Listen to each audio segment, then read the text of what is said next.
mikrofon atau mute mikrofon yang ada pada Zoom masing-masing. Baik, pada agenda kali ini akan terdapat 3 sesi untuk masing-masing pembicara dan kami memiliki 2 pembicara. Pada sesi pertama merupakan sesi pemaparan oleh narasumber yang akan diadakan di main room Zoom meeting seperti kita berada pada hari ini. Kemudian pada sesi kedua merupakan diskusi para peserta, dan pada diskusi kali ini masing-masing peserta akan dibagi menjadi beberapa kelompok diskusi dan kegiatan diskusi akan dilaksanakan pada breakout room. Kemudian pada sesi akhir merupakan sesi tanya jawab yang akan berlangsung kembali di main room dan akan dipandu langsung oleh narasumber atau pembicara.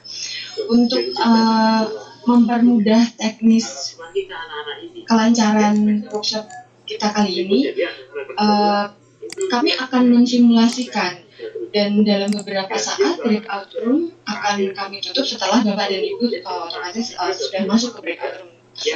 Jadi izinkan kami untuk mensimulasikan skema pembagian kelompok diskusi menuju berbagai breakout room.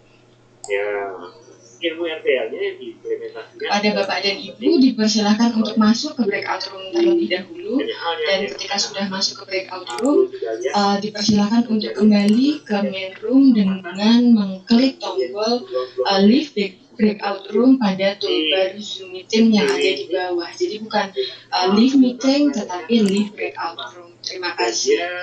Yang sebelum ini kalau sampai resikonya kecil sampai. Dan ini harusnya melakukan bolak-balik selama sekolah itu ini, karena kerja misalnya kerja dimanapun juga kan misalnya peluang training, peluang luar negeri, peluang bekerja sama, itu harus dilihat itu dan dilihat peluangnya keuntungan buat sekolah atau institusi seberapa jauh. Karena anak yang jiwa entrepreneur kalau pakai HP gimana? Jika menggunakan gadget handphone tetap akan dapat masuk ke breakout room, tetapi ini masih akan kami laksanakan, jadi belum mulai, harap menunggu sebentar. Terima kasih. Kalau diambil ke kanan sama dua itu punya lebih besar, waktunya lebih pendek, itu bisa. Jadi itu aja terserah. Dan anak-anak yang berani mengambil keputusan dan itu biasanya ya udah kamu lakukan perlu apa waktu orang buat kasih kita aja dia menjadi pimpinan kerjanya kok meeting ya. Terasa lagi jadi entrepreneur atau Assalamualaikum, maaf baru gabung, bagaimana cara keseluruhannya Ibu, data dirinya dan itu seperti Anda seperti kita jadi guru kepala sekolah. Untuk penamaan silahkan menggunakan nama asli masing. Ini yang terus kita kesuai bersama. Dan kenapa kita yang di SP 6 adalah pengembangan dari SP 3 bulan di jalan sampai ke Merdeka. Mana yang sudah lolos 3 bulan, kita tawari 6 bulan, 6 bulan. Nanti gurunya atau kepala sekolahnya akan kita ajak diskusi training dan sebagainya, treatment gini. Kenapa?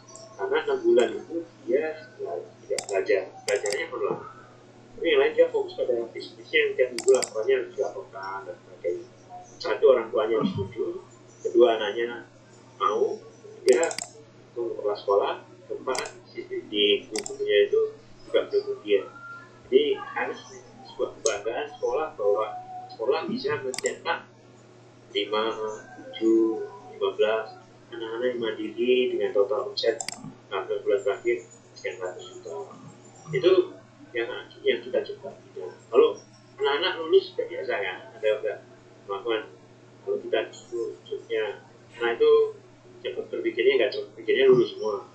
Tapi kalau anak yang akan menciptakan lapangan kerja, nggak semuanya. Nah, pekerjaan kita adalah mencari talenta-talenta yang ada, bibit yang ada itu kita kondisikan.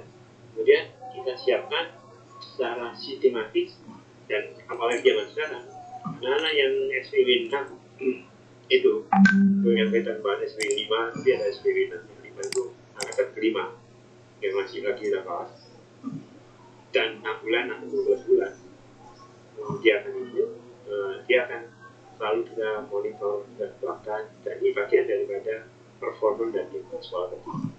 Jadi harapan itu yang kita coba kembangkan, dan semua siswa yang masuk dalam kelompok kita, kelompok yang SPW ini, atau kakak yang kita pelan-pelan kita dorong harus mengenal tentang e-commerce, kemudian setelah cari melalui vokal dan sebagainya. Kemudian itu apa bedanya SMK dulu dan sekarang? Anak sekarang itu kalau ditanya mau jual beli itu dengan mudah karena sudah diajari. Itu bagian paling mendasar di dalam IT. Semua jurusan ya menjalankan. Cara mulai diingatkan sekali lagi bahwa nanti akan ada pembagian ke breakout room secara otomatis, gitu ya, secara otomatis, dan kembalinya ke Mendung setelah sesi diskusi adalah secara live breakout room. Live room, terus pilihannya live room dulu, terus nanti ada pilihan live breakout room dan live meeting. Jangan pilih live meeting. Di warning untuk kita live meeting. Benar Ibu. Terima kasih. Terima kasih, akan saya sampaikan kembali. Mau nanya nih Bu Karina, saya sudah live speaking room, tapi tertulis saya driving mode. Nggak nampak videonya Ibu. Oh begitu Bapak. Siapa yang mau Di mulai Januari? Handphone gadget. Oh, ini memang kami masih belum sharing video. Jadi mungkin memang karena itu belum ada tampak sharing video. Oke. Mungkin setelah ini ketika ada sharing template akan tampak gitu Bapak. Terima kasih. Ya, sama. Anak-anak yang sudah punya potensi sudah terbukti dan 3 bulan Karina mau tanya nih, nggak ada daftar hadir ya? Ya Bapak, link daftar hadir akan di-share oleh panitia melalui chat di akhir acara. Ulangannya online, ya waktunya lebih banyak untuk Selamat sore, Karina. Ya, selamat sore Bu Shinta. Tadi untuk yang breakout room ya, itu kayaknya automatically ya. Saya jadi saya tadi tahu-tahu gabung, di situ muncul gambarnya Pak Christian, kemudian balik lagi ke main room gitu. Benar. Akan saya itu yang ingin saya share dengan Anda. Maka file ini jadi bisa ke Universitas atau nanti bisa ditulis. You need to unmute yourself, Mbak Karina. You need to unmute yourself. thank you. Halo Pak Christian, how are you? I'm okay, Bu. Yes. I saw your picture sent to my phone. Oh, And there is Starbucks over there. Okay. Saya tidak berharap Anda dari direktur ini yang Mas WhatsApp-nya kegedean. Mukanya nggak nampak semua. Terlalu maju mungkin. Terlalu semangat Bu. It's good, I think. It's nice. Kameranya jangan dicium. Selamat siang Bapak Ibu. Prof. Isi, selamat siang. Ya. Saya dari tadi gabung tapi agak kesulitan ini. Siang, menjelang sore di Balikpapan. Aduh, Ya. dari kapan ini? Baik. Palu sudah sore. yang anak-anak kita Oh, udah ada yang sore juga nih ya. Dari mana ini? Di Palu. Oh, di Palu. Oh, selamat datang di Semarang. Iya, di Palu jam 3. Jam 3 sore di Palu sekarang. Iya. Oh, iya, juga. Ini malah fasilitatornya dari Argentina ini. Well, don't cry for me, Argentina. Baik Bapak Ibu hadirin, akan saya sampaikan dalam bahasa Indonesia untuk meminimalisir adanya kesalahpahaman, bahwa agenda kali ini akan bermula di main room, kemudian breakout room kami menggunakan sistematika otomatis sehingga Bapak Ibu tidak perlu mengklik join breakout room seperti itu. Kemudian setelah diskusi di breakout room selesai, mohon untuk kembali ke main room untuk acara question and answer, Dan mohon untuk mengklik leave breakout. Jadi bukan leave meeting, karena ketika kita akan mengklik leave meeting, apa yang terjadi adalah kita akan meninggalkan agenda workshop ini. Tetapi mohon untuk leave breakout room seperti itu. Dan sebagai catatan, peserta diharap untuk mengingat nomor breakout room ketika sesi breakout room yang pertama, untuk akhirnya nanti digunakan di sesi breakout room yang kedua seperti itu. Terima kasih. Bisa kemudian ya. Betul kalinya dulu. Ya. Tadi kan saya ngirim pagi. Simpel. Pagi nanti ya. Iya. Sambil menunggu materi saya kira baik. Ya. Ya. Alright, ladies and gentlemen, before we get on to our business, please welcome Ibu Pasca Kalisa for the welcoming notes to our honorable participant. For Ibu Pasca Kalisa, the time is yours. Hello, good afternoon everybody. Assalamualaikum warahmatullahi wabarakatuh. Waalaikumsalam warahmatullahi Bapak Ibu, so welcome our distinguished speakers, Erika Blanche from British Council. Hello, Erika. Good afternoon everybody. Assalamualaikum. You can,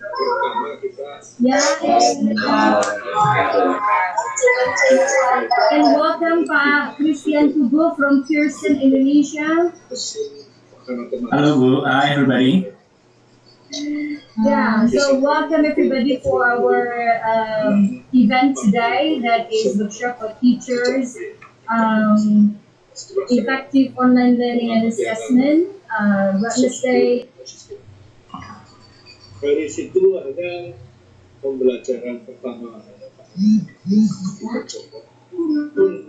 berpikir ke depan bagaimana. Well, ladies and gentlemen, Bapak Ibu, I'm really glad to have you here today joining our workshop. So hopefully you enjoy the workshop today. Thank you very much. Wassalamualaikum warahmatullahi wabarakatuh. Waalaikumsalam. Waalaikumsalam warahmatullahi wabarakatuh.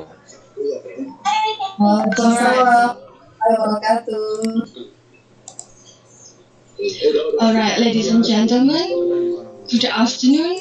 The Honorable Dr. Widianto as our head of English department, and then the distinguished speaker, Erika Blanche, assessment consultant of this Council Indonesia, and also Bapak Christian PUGUH, K2 Educator Manager, Pearson Indonesia, and all participants. Welcome to our workshop today on Workshop for Teacher, Effective English Online Learning and Assessment, October 28, 2020, with me Karina Hanum as the Master of Ceremony for this session. This workshop is clearly free of charge and be held only for the sake of academic purposes. That's why I'm just feeling, actually it is an honor for me to be the Master of Ceremony here. And I would like to deliver that we are proudly present the honorable participants from all over the Indonesia and also international participants such as from Sumatera, Kepulauan Riau, Jawa, Madura, Bali, Sulawesi, Kepulauan Maluku, Halmahera, Nusa Tenggara, Pulau Timur, Papua, Nigeria, and Philippines. This workshop is attended approximately 1,650 participants, both in Zoom meeting or even on YouTube live streaming. Towards our workshop today, as we know that the rapid spread COVID-19 virus pandemic has got a great impact to our lives, especially on our educational realm, something like that. And students shift from face-to-face learning activity toward the distant learning activity or online learning activity brings so much impact towards our life, especially as teacher or educator. And I would like to add my perspective or a thought about this phenomenon actually that we found. It is actually in fact that the access barriers toward internet access or connectivity in all over Indonesia and the lack of ICT skills, both in teachers or even as students, becoming a challenges in Indonesia right now, and we are still struggling toward this. That's why this discussion has really a significant relevance toward our issue right now. So, ladies and gentlemen, I hope that you can enjoy the discussion. But before we get on to the agenda, let me read the house rules. And I would like to, you may take a look at the PPT that the committee has set, but I would like to read the house rule in Indonesia.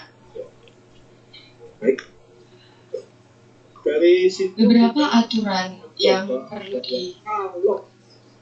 followed. Jurusan Bahasa dan Sastra Inggris Unnes merekam seluruh sesi workshop. Dengan mengikuti sesi ini, peserta menyetujui apabila gambar serta komentar-komentar yang direkam akan disiarkan kembali, baik itu secara record maupun rebroadcasted. Selama sesi pembukaan, peserta diharapkan untuk mematikan mikrofon dan boleh menyalakan video. Tidak. Pertanyaan dapat di stand up. Sebetulnya saya tahun 2000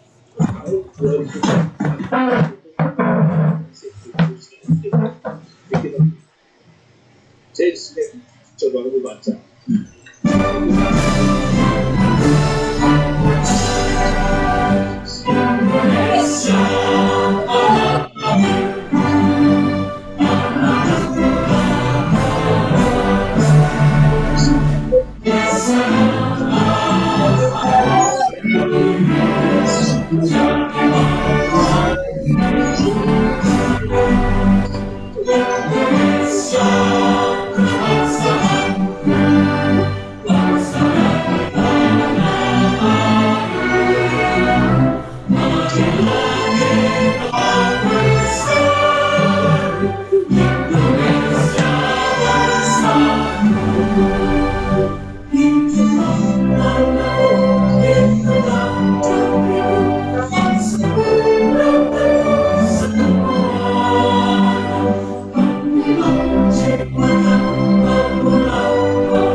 Ladies and gentlemen, you may be seated. Ini simple.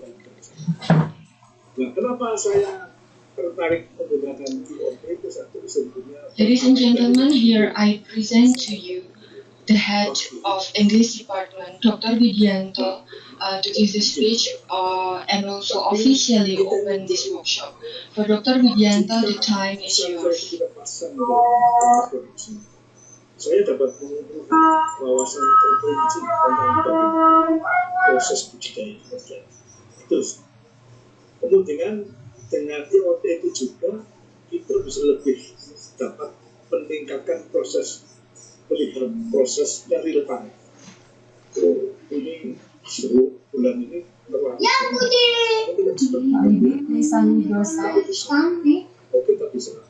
Pak Widi, please unmute yourself. Ya, oke. Thank you. Ya, Assalamualaikum warahmatullahi wabarakatuh. Waalaikumsalam warahmatullahi wabarakatuh. Selamat sore, selamat salam sejahtera bagi kita semua.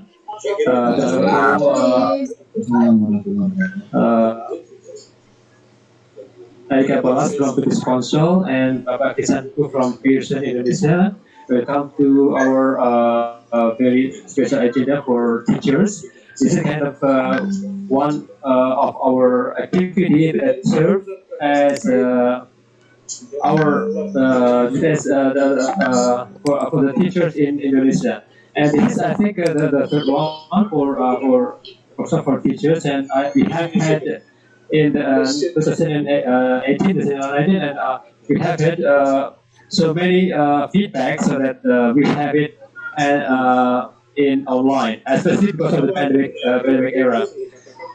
This is fortunate and also unfortunate in the sense that from the participants we have reached up to almost 1,000, and this is very much improvement, because we usually have only just 200 or 300 when we are doing on campus.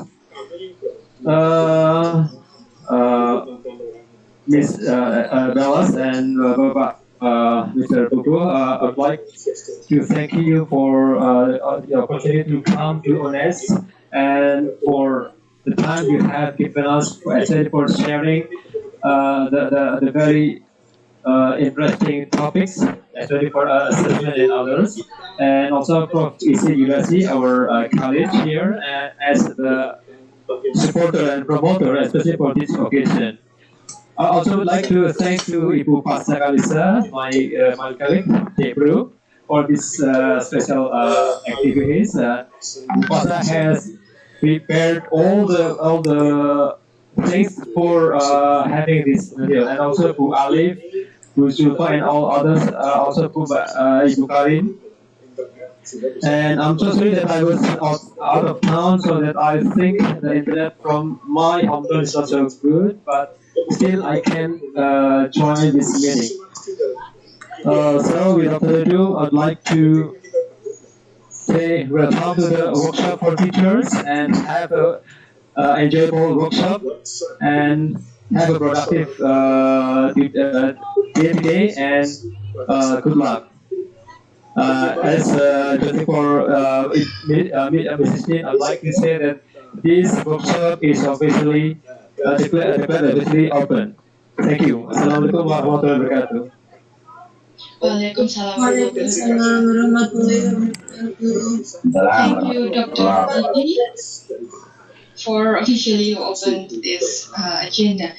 So, ladies and gentlemen, without further ado, let's get on to our business workshop for teachers. And here I would like to call Mrs. ALIEF Nur Farida as the moderator for today's workshop. Mrs. ALIEF Nur Farida, the time is yours, and please welcome. Thank you, Karina. Good afternoon, ladies and gentlemen. Welcome everybody to our workshop today on effective English online learning and assessment. With me, ALIEF, serving as the moderator for you. Ladies and gentlemen, as we know that the rapid spread of COVID-19 disease has impacted a huge number of students around the world due to the school from home policy, which aims to flatten the curve and to maintain fatality rates. The impact on education has been many, but in a sense, there are two. First, there is a changing nature of learning, in which it used to be face-to-face and direct, and now it becomes online and virtual. And now we don't have to argue why the mastery of digital technology in teaching is important. But now, the more important question is how to carry out a more meaningful space for students. And today we have Mr. PUGUH, the Key 12 Education Manager from Pearson, Indonesia, who will share about how to do online teaching more meaningfully during this pandemic. After learning, as usual, what the teachers need to do after providing the students the space to learn is to evaluate learning itself. Evaluate the learning process, because the nature of the learning itself has changed. The way to assess the students' learning also needs to change. And doing assessment or evaluation is not only about the technical procedure, how to do it, from paper-based into computerized or internet-based like Google Form and so on, but also how to do a more appropriate and meaningful assessment. For this issue, an expert on board from British Council, we are lucky to have Miss Erica Jewel Dallas from British Council today. And because Miss Dallas has another commitment to do today, we are going to have the first session with Miss Dallas. But before we proceed, for those wishing to give question, please type your question in the comment box on Zoom or YouTube and write to whom your question is addressed. Later, I will summarize and deliver the questions to the speaker.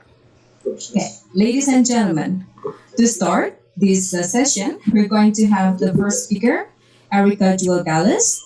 She will talk more about online assessment. So, ladies and gentlemen, let us welcome Miss Dallas. Thank you, Ibu Ali. It's good to see you again.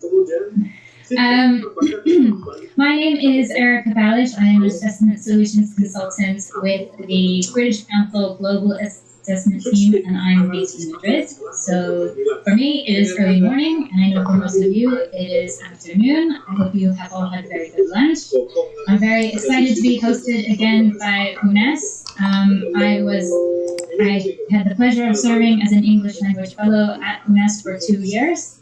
And I'm very sad to be missing out on all of the local foods. So hopefully at the next conference I'll be able to join you face to face and some of my favorite food that all my colleagues know I enjoy. Let me just go ahead and share my screen. Ini versi kita. Versi kita. Lanjut. Let me just minimize this. All right. So everyone can see my screen, yeah? Yes, clearly. Thank you. I'm just going to review some of the housekeeping. I know but with technology, sometimes we just need to repeat some of these things. So just want to remind everyone to mute yourself when listening and unmute when speaking. There will be some errors because it's only the free version. So if you would like to interact with those, please do so quickly. And as ALIEF mentioned, if you have any questions, please put them in the chat box. There are some sections of the presentation where I might ask people to respond in the chat box as well. So today's presentation, I'm going to introduce the principles of language assessment and review some of the CFR descriptors. We'll also talk about some considerations when adapting assessments for online assessments, and I'll share some tools for online or remote assessments. This is not a definitive guide or very detailed how-to guide, but hopefully my aim is to raise awareness about the basic underlying principles in assessment and how those are still applicable to online assessment and things that we need to keep in mind, and also how online platforms might change some of the ways that we assess, and so kind of just raising that awareness and raising considerations. Finish the presentation with sharing some resources for language assessment from the British Council. In your handout that you should have received for my presentation, there's also a list of the links that I'll be mentioning throughout the presentation.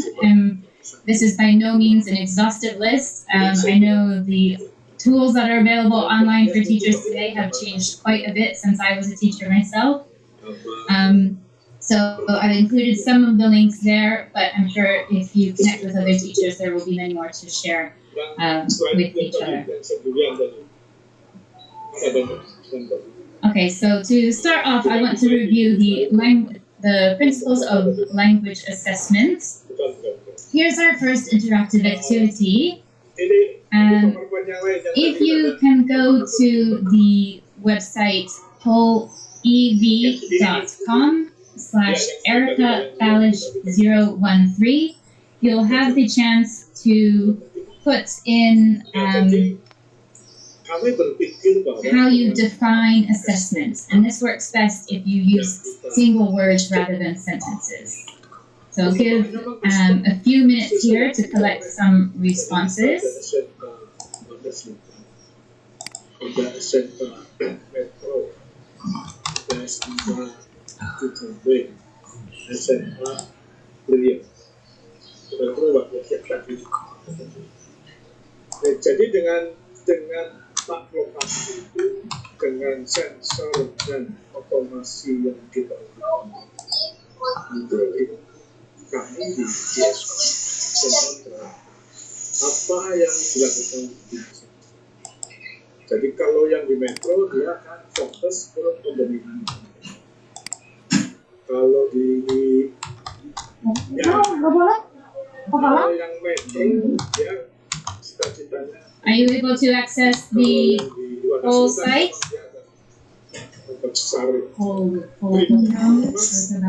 Oh man, yes, I can't. Forget.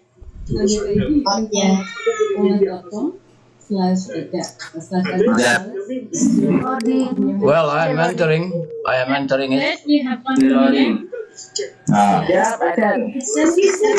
And then evaluation. Assessment evaluation, yeah. I can't hear you.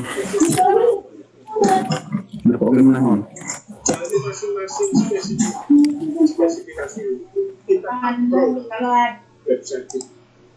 Apa yang dia lakukan, apa yang dia awal mungkin nanti kita akan coba semua akan melakukan pekerjaan yang sama untuk proses sampai pendekatan. Oh, assessment is amazing. Feedback, progress, complicated, measuring progress.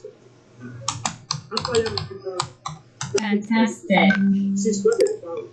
Evaluations being repeated. Siswa Cijambe bisa melihat kami. Ini akan memotivasi dan dunia ini berubah. Kenapa? Dia merasa dekat. Ini saya kira target pertama kita. Nah setelah itu kira-kira produktivitasnya seperti apa? Let me just switch back to the PowerPoint. There we go. Nah dari situlah IoT itu bermanfaat untuk proses produksi. Nah kebayang tidak kalau nanti SMK yang perikanan memproduksi benih, teman-teman di SMK 11 dia akan memproduksi full. Lalu bicara urban Good. Okay, let me just move on to the PowerPoint. tidak perlu bekerja itu, tapi menciptakan. Nah ini beri saya juga. So I'm having trouble on sharing. Berkembang dan itu akan membuat perubahan dalam dunia SMK. Jadi saya yakin ya Anda beruntung masih dan saya tinggal 62 atau 60. There we go. Thank you very much. Ooh, challenging. Jadi ini kesempatan saya. My controls are not working on my screen.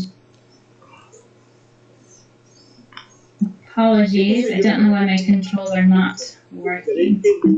Kalau ini terwujud, saya malah berpikir tadi. You may disable the annotated. Think the annotation is coming from PowerPoint? No, from the Zoom features. On top of the screen, you can find annotate. Itu jadi otomatis kita bisa customize karena masing-masing. There, I think it's okay now, right? Sehingga kami dari GS Bank dengan SCM, SMK 11, SMK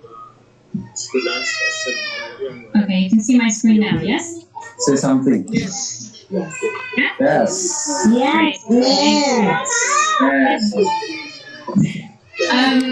So these are the challenges of technology. So this is the definition I have for assessment that I'd like to use throughout the presentation. So in the context of language teaching and learning, assessment refers to collecting information and making judgments about a language learner's knowledge of a language and the ability to use it. And it is this part that I want to focus on. Sorry, I've lost control of my keys also. Okay, so and in assessment, we really want to focus on the ability to use language, not just the knowledge of the language, but also the ability to use it like we would in real life.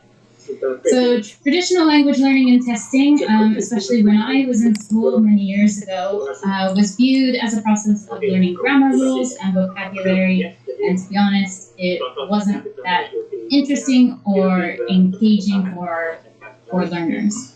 Language tests were often seen as the learning of words, so you had students memorizing long vocabulary lists and grammatical accuracy through grammar, vocabulary, and a lot of reading exercises.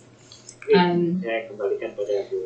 in the last 20 years, there's been a shift to communicative language assessment, and so we're focusing now more on the realistic use of how we actually use language to communicate.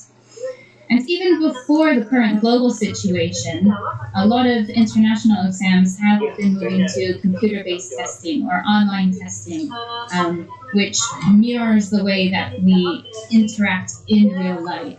So even though the classroom environment has changed, I think ALIEF mentioned in her opening that also our assessment has to change as well and mirror realistic use of language as much as possible. So, I just want to review some of the assessment principles as they relate to language assessments. First of all, validity. In all assessments, both online and in the classroom, our assessment tools need to be valid. So we need to make sure that we are measuring what we want to measure, and also we need to make sure that we are measuring what we say we are measuring. We also want to make sure that the concepts taught in class are covered. We don't want to teach something if we're not going to assess it later. And we also want to make sure that we are assessing real life skills, how students are going to be using, how they do use language, or how they might be using language in the future. Something to mention in regard to validity is also choosing the right platform or the right online tool to measure language. We want to make sure that we're using the most best suited tool to measure what we want to measure, not just using online tools because it's cool or has a lot of animation or games or something like that. Secondly, reliability. How can we make sure that we are measuring performance consistently from class to class, from student to student, and from teacher to teacher? We need to ask ourselves when developing these assessments, are we accounting for factors that affect reliability, like the length of time that we offer to students? Are we making sure that we ask students all the same amount of questions, that the difficulty level is appropriate, and so forth? And also, we need to constantly be thinking about how we can increase the reliability. Moving on to practicality. This takes into account time, resources, number of versions that we might have of our assessment tools. So if you are giving a quiz, especially in the new online environment, if you're doing asynchronous assessments, are you doing the same assessment on Monday and then to one group of students, and then giving the same questions to a group of students on Friday? Then those students would have an advantage. So we need to keep in mind having a number of versions or a different amount of questions. Also, ease of administration. Previously, this would often be about printing tests or possibly arranging meeting times to have interviews with students for speaking tests. Now this is online, and it can take into account becoming familiar with your online platform or assessment tools. Is it easy for you as a teacher to navigate? And also, is it easy for your students to navigate as well? And also, it's important to remember to build in that preparation and test practice time. If we are going to be using specific tools for online assessment, we need to make sure that students are familiar with them and have a chance to practice on the platform before their assessment period. And lastly, impact. We need to make sure that the assessments have a positive impact on our teaching and learning. So we want the assessment to be informative for our students so that they can improve. And does it make students more aware, more autonomous, more in charge of their learning? And does it inform your teaching? So we need to make sure that the tools that we choose provide us this information as well, or at least we design activities that will elicit this type of information. So one great way to ensure that all of these core principles are met is to utilize the CFR. And I'm going to talk about the CFR for a little bit here. Again, we have another poll. I'd like to check in with you all to see how familiar are you with the CFR. Again, it's limited to 25 respondents, so if you are first, so it's first come, first serve, and we have an activity that will build on the CFR in just a moment.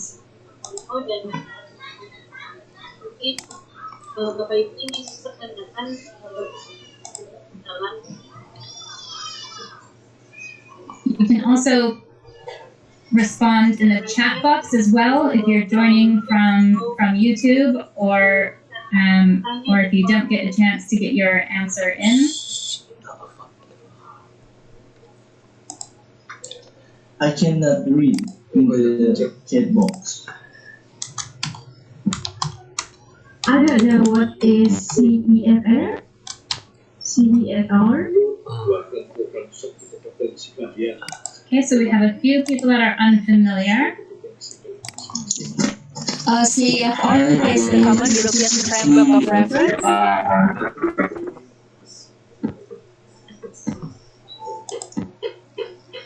And yes, I'm not familiar. I mean, I know that I have read about it, but I haven't used the CFR. I plan to use it as the criteria to assess my students.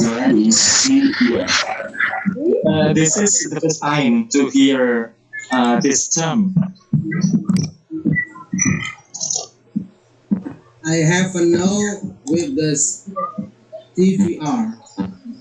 They have a no. Okay, no worries. This is my first time, I think.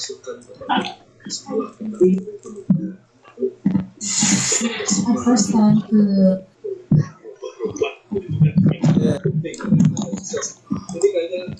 It's my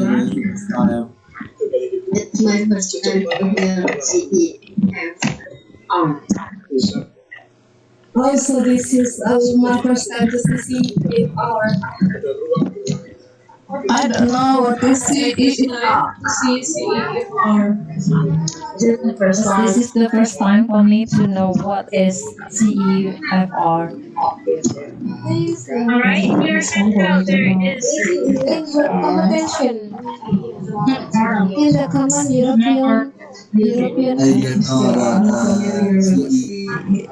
It is a new term for me. CEFR is a new term.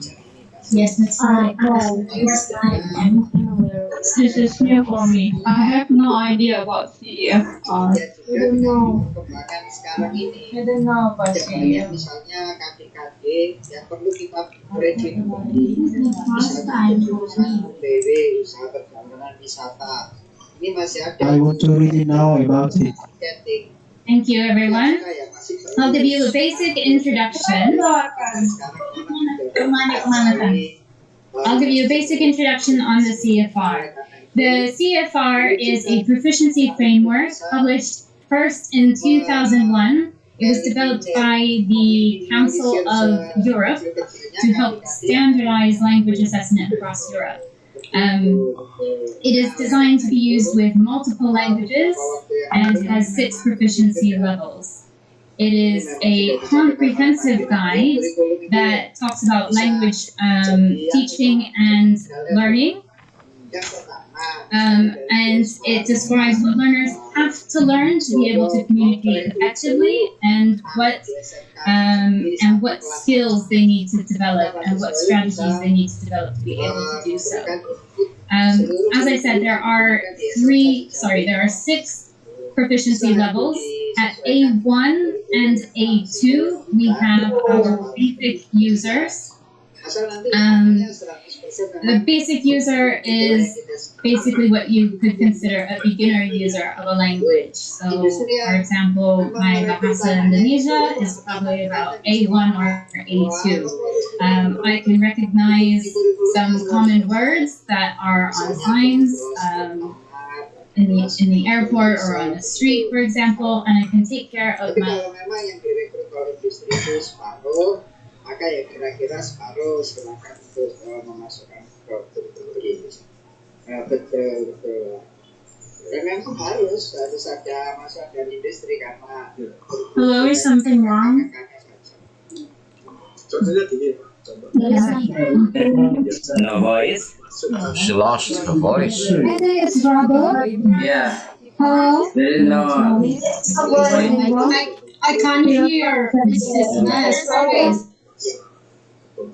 Sehingga dia tahu, aku setelah diberi kanan itu sudah ini. Cuma Yes, you can hear. Still no voice. I think there is no voice. Thank you. Dia bisa menemukan bisnisnya itu ya. She's run out. She's run out of the room. Maybe please wait for a while. They're trying to text Erica. Okay, Melanie. Okay. Search level? Yes. Okay, Erica Something wrong with me? Erica says she lost internet, so we'll wait for a while. She says in the group, in the WhatsApp group, she lost internet. Bu ALIEF? She's trying to join now.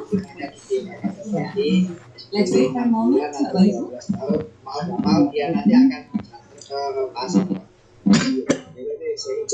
Okay, so Can I just fill in, you see? Okay, while waiting for Erica, yeah, just I can just fill in things. Yeah, can I have everybody mute the microphone, please? Yeah. So. Dari 4 sekolah yang Anda kembangkan sekarang. Halo, Mr. Christian, no. Yeah, okay, so while waiting for Erica, so let me just fill in for a while. Okay, so basically, Erica plans to cover or to share about CFR. It's actually Common European Framework, and they have like 6 levels. A1, A2, B1, B2, C1 until C2. Okay, A1 is the lowest level and C2 is the highest level. Okay, so usually when we have assessment, when we want to map our students, we need to see the CFR level to see where our students are and then which assessment is suitable for them. So we can, for example, our students, they are in A1, elementary level, or in B1, intermediate level, for example. We cannot give them, let's say, assessment or tests which are lower or more difficult. Okay, so it should be balance. So if they are in B1, we need to give them B1 assessment. So when we create our assessment, we need to think. We need to know, in my opinions, the first thing that we need to know is the level of our students first. So the assessment that we want to give to the students later on, it's enough. It's challenging. It's not too difficult. It's not too overwhelming, and it's not too easy. Okay, so that's the reasons why we need to know the CFR level, because each level they have a criteria. So if you are, for example, if you are B1, okay, students should be able to writing, reading, listening, and speaking. So that's actually the functions of CFR, if I'm not mistaken. Later on, Erica is coming? Yes. Already? Yes. Okay, so, yes. So back to you, Erica. Thank you. Ali, can you just enable your screen sharing? Mohon maaf, saya lagi di mobil, tapi dengerin terus ya.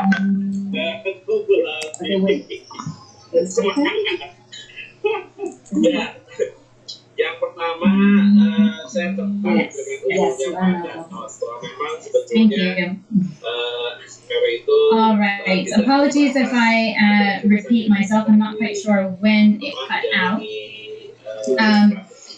So B1 and B2 is the independent user. At B1, we call it an independent user. At B1, you should be able to travel to an English-speaking country, for example, and take care of all of the needs. At B1, you're more fluent, but the focus of topics might be a bit more narrow in comparison to B2. At B2, the range of topics that someone can cover are a lot more broad, and they're making fewer mistakes. They're starting to think more about abstract ideas and getting their meaning across than they are thinking about grammar and how to formulate sentences and things like that. And then we have at C1 and C2, these are our proficient speakers. Okay? So at C1, we are able to handle more demanding text, lengthy text, possibly professional publications that are outside your field of knowledge, and also become more aware of implicit meaning and those cultural nuances as well. The CFR is a very comprehensive document, and most people are familiar with the global scales. That is a great place to start, which are the overall descriptors of proficiency levels for the 6 different levels. And in addition to that, there are also over 80 illustrative scales. So we have the global scales for A1, A2, all the way up to B2, which describe the general language proficiency. But then we also have more detailed illustrative skills that go into the different modes of communication, and then within that, it's broken down even more, which we'll see a little bit later in the presentation. So we have our first breakout activity. In your handout on page 2, please refer to activity 1 and discuss what CFR levels might be needed in the scenarios provided. There are 6 total scenarios. My understanding is that our breakout rooms are a bit large, so I'll give you roughly 10 minutes to discuss what levels might be needed for each of the scenarios. If you are not familiar with the CFR, it's okay. You can make a guess based on the introduction I've just given, or you can also refer to your handout. I believe one of the first links listed on page 1 is a link to the CFR document. All right? Okay, so I just share the handout in the chat box. If everyone can download it. Now it's time for the host to do breakout rooms. Okay. Yes. Rita, you okay? Dicek factory. Yeah. Break up now. Nah, itu harus sesuai dengan kompetensi kalian. Saya rasa itu. Terima kasih. Oke, ini pada usul aja. Jadi kan aku sudah pasti tadi yang sekolah yang dibina oleh siswa itu. Nah, yang di sekolahmu itu bisa ada dua nih, mungkin satu kelompok share in the chat. tapi ada di situ yang kita karena survei itu. Fantastic, thank you. And in your discussion groups, don't focus so much on getting the correct answer, but focus more on what levels might be appropriate. Itu bulan November akan kita undang lagi. Kita ada diskusi. Ada berapa yang akan mau jadikan kelas khusus. Kemudian tahapan-tahapan apa yang harus dilakukan. Karena orang tua harus tahu. Kemudian anaknya harus setuju. Kemudian kepala sekolahnya harus ngasih SK yang jelas. Dulu kan ada SK untuk yang SPW 3 bulan itu ada SK kepala sekolah. Sekarang 6 bulan itu harus ada orang tuanya setuju, ada silakan persetujuan dari orang tua itu apa ini kemudian. Yang kami nanti pengajuan anak saya setelah ini kok sudah jualan. Jadi silakan sertifikatnya daripada bekerja hal gitu. Itu sih nanti kita lihat dari di kuesioner itu siapa yang berminat ini akan kita undang. Seperti ini. For those who just join us, we are going to have breakout rooms after this for the discussion. And in doubt that you're going to use for the discussion, just share in the chat. Justru seperti But if you're using handphone, I don't think you can see it. Dia betul. Harus bergerak dia menjalankan tugas-tugasnya sekolah, isi rapotnya dan dengan ujian nasional sana. Tapi dia tetap bahkan ya dia itu yang ketiga. Tapi yang anak kelas 2 naik kelas 2 itu nanti Mei dia akan tanya lagi. Siapa yang mau setahun gitu. Jadi setahun, 2 tahun, 6 tahun. Kira-kira itu ya kecil sekarang. Kira-kira gitu Pak. Baik Pak. Kepada Mama ya. Ya sebetulnya saya ujung akhir itu tentang kata-kata. Ya. Jadi kalau saya merupakan teknologinya ada satu lingkaran. Okay, for those who can join the breakout room, you can have discussion, but for others who cannot join the breakout room, you can have your own opinion on the question. But keep your answer first, yourself.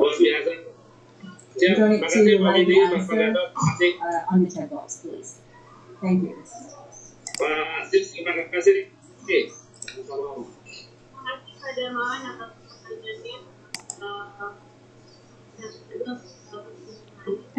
Have they moved to the breakout rooms already?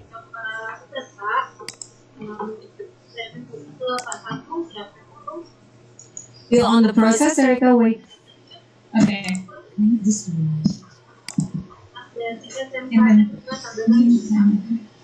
Ya, silakan.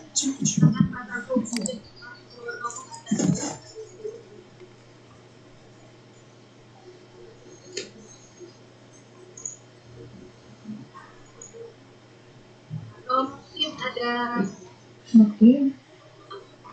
Tidak tahan ya.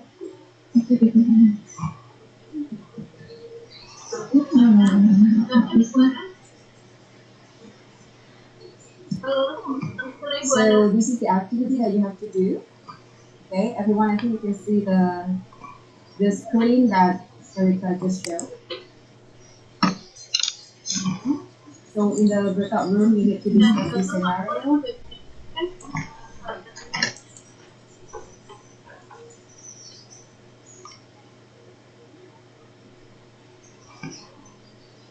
Mungkin ada Pak Lukman tadi, Pak Herman. Cek. Halo. Pak Lukman. Bin. Gimana Pak? Bismillahirrahmanirrahim. Assalamualaikum warahmatullahi wabarakatuh. Terima kasih Kak Adrianus, selaku moderator. Terima kasih Pak Widi, Pak While we're waiting for the breakout rooms, you can go ahead and have a think about the different scenario yourself.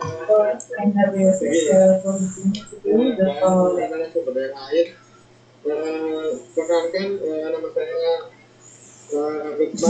Lukman Hadi ya, dari SMP1 Skorjo. Yang kebetulan kami ini alhamdulillah ikut berpartisipasi dan mensukseskan program dari dekan SMK. Nah ini dengan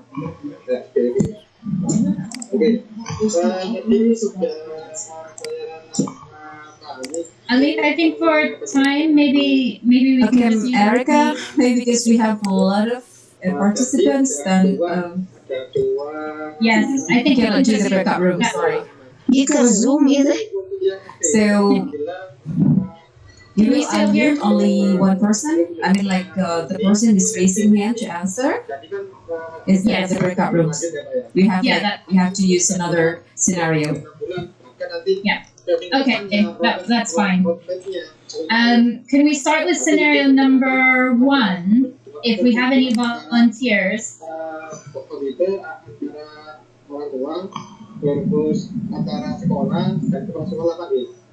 Iya. Oke. Terus pertanyaannya, untuk yang KKS ini terus dibagi. Apa ada selanjutnya mungkin ini Pak? Okay, I think scenario 1, by giving presentation at a professional conference around level B2 and C1. Okay. Any reasons why? I think scenario 1 is belong to C2. C2? Yeah. Good. We have a few people in the chat box also saying C2 for scenario number 1. I think I would agree. I would say that when we're giving a presentation, especially at a professional conference, we can say that that is a more demanding topic area. Waalaikumsalam. Pak Lukman, jadi ini KKSI 2020 itu desainnya IoT itu dia menemukan suatu proses yang disempurnakan oleh care to respond to questions from the audience as well, right? So that's definitely C1 and C2. My internet connection is unstable, so I do apologize if I get disconnected again. Moving on to scenario 2. Do we have any volunteers? Yes, I think. Rika, I think for scenario 2, it is belong to A1 because it is very basic communication just to order food or ask direction. Very good. Anyone else in the chat box for scenario 2? Okay. We've got one person saying A2 to B1. It belongs to B1. Guru dan siswa yang melihat suatu peluang. We have more people in the chat box saying A1. Yes, I tried scenario 2 if often order to me to do it in long distance. Always order some food, give a direction about the tip, so often do on people nowadays because it is very difficult to get food. Yes, so often yes, asking directions to your hotel. And it's a little bit different to scenario number 4, where you're traveling to the UK on holiday and you can get by without any assistance. Scenario 4, I think, at the level B1 to B2.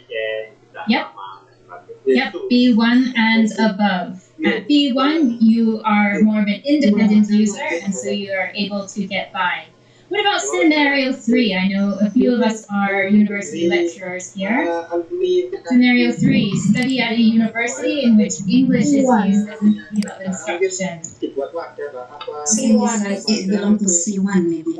C1. Yeah, I think C1. Yeah, I think for skill number 3, we choose skill C1. I think scenario 3 belongs to C1. For scenario 3, we can actually say that it would be a yang penting kan pemakainya dia contohnya kemudian ada industri yang mengadakan kelas PUT kaitannya S.5 to a 6.5. So the ranges of the CFR are actually quite broad. They're very wide. So within B2, you have a low B2 and also a high B2. So perhaps a low B2 might need some foundational courses in English before they start their subject, and a high B2 is roughly a 6.5 in IELTS. They would be able to start their studies straight away. Also, another important thing to keep in mind is what subject the students are studying as well, because some subjects will be using the language more than others, of course. Yeah? Now, in the interest of time, I'm going to go ahead and move on. Thank you very much for everyone who shared their responses. I'm going to go back to the PowerPoint now. Everyone can see my screen? Yes. It's really. My internet connection is not very stable. So here's a quick view of the overall global scales of the CFR. And these you have access to in the handout on page 1.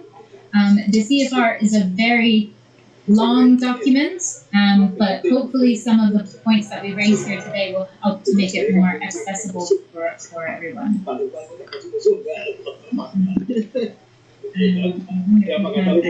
Time for this. I'll go through this activity a bit more quickly than I planned, just in the interest of time. Again, here we are comparing two different descriptors for the global levels for A1 and B1. I want you first to look at the descriptors on the left for A1. And tell me in the chat box, just quickly, what kind of keywords stand out here?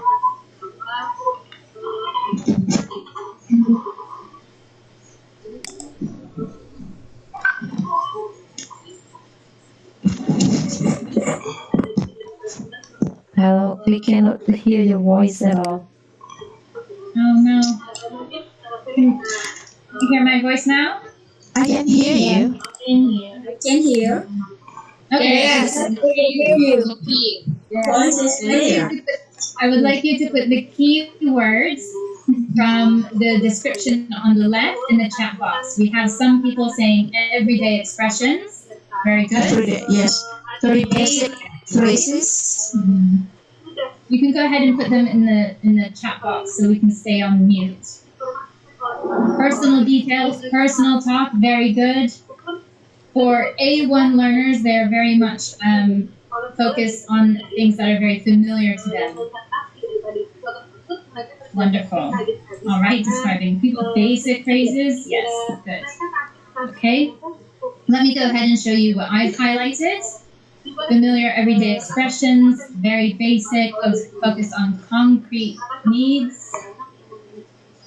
Yep, everybody's picked up on these in the chat box as well. Fantastic. Now I want you to have a look at B1, at the B1 descriptors on the right.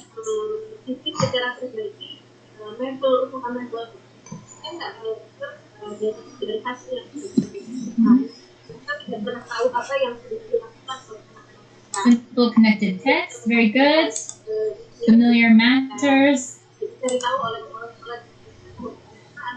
So we can see that in B1 we are expanding the range of topics that we can talk about, and also we can start describing our experiences, our hopes and dreams, and briefly give reasons and explanations for these opinions and plans. Yes, very good.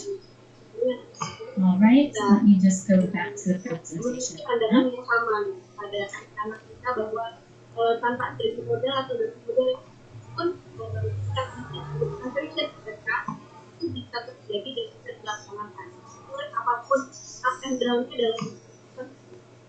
The idea to go through and find these key words that will help you design activities. Okay. And as I mentioned before, the CFR has the global skills, and then they also have the illustrative skills. Okay. And within that, there's an overall scale for each of the modes of communication. So here's just a quick look at the overall spoken production scales. You'll notice that in some of the illustrative scales, they are separated for, which I mentioned earlier, there's low B2 and a high B2. So depending on the different scale, they might do that for different the different levels. Okay, so using the CFR for teaching and learning. How can the CFR help teachers to design language activities for their students? Again, this is both applicable online and offline. The CFR helps us target the abilities mentioned in the CFR descriptor. So for example, we might start with a CFR descriptor. Here I've chosen a sample of overall speaking for B1, which reads,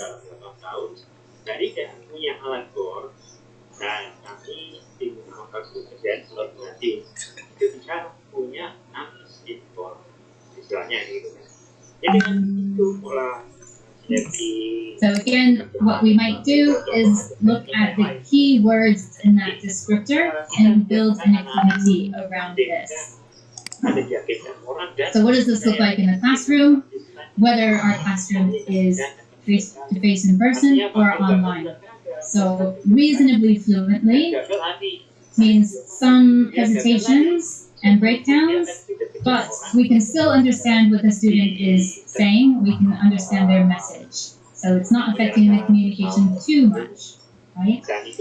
Within their field of interest, so for students, this is probably going to be more about what subjects they're studying in school, their things they do with friends, hobbies, favorite subjects, possibly things related to family, etc.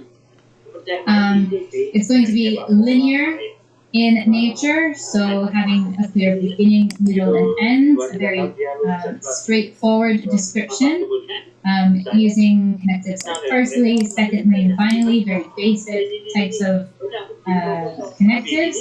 And as I said, it's a straightforward description, so using simple language. It was a very interesting day. I liked it very much. So this will help us. Jangan secara organisasi ya bisa pinjam alat, kontrakin kerjaan subkontraktor dan sebagainya itu bisa dilakukan. Where students make the same speech 3 different times to 3 different partners. You can kind of think of it as a waterfall or a cascade. The first speech should be 3 minutes long, the second 2 minutes, and the third speech they will do it for 1 minute. Each time they're improving and getting feedback from their partner. They choose their own topic, so it's within their field of interest. This is an easily adaptable activity. If you want to pick it up a notch to a B2, you could choose the topics for your students, possibly something a bit more outside of their familiar. They can make notes of connectives they'd like to use for the linear sequence of points. Perhaps this might be a language point that you taught earlier in the class.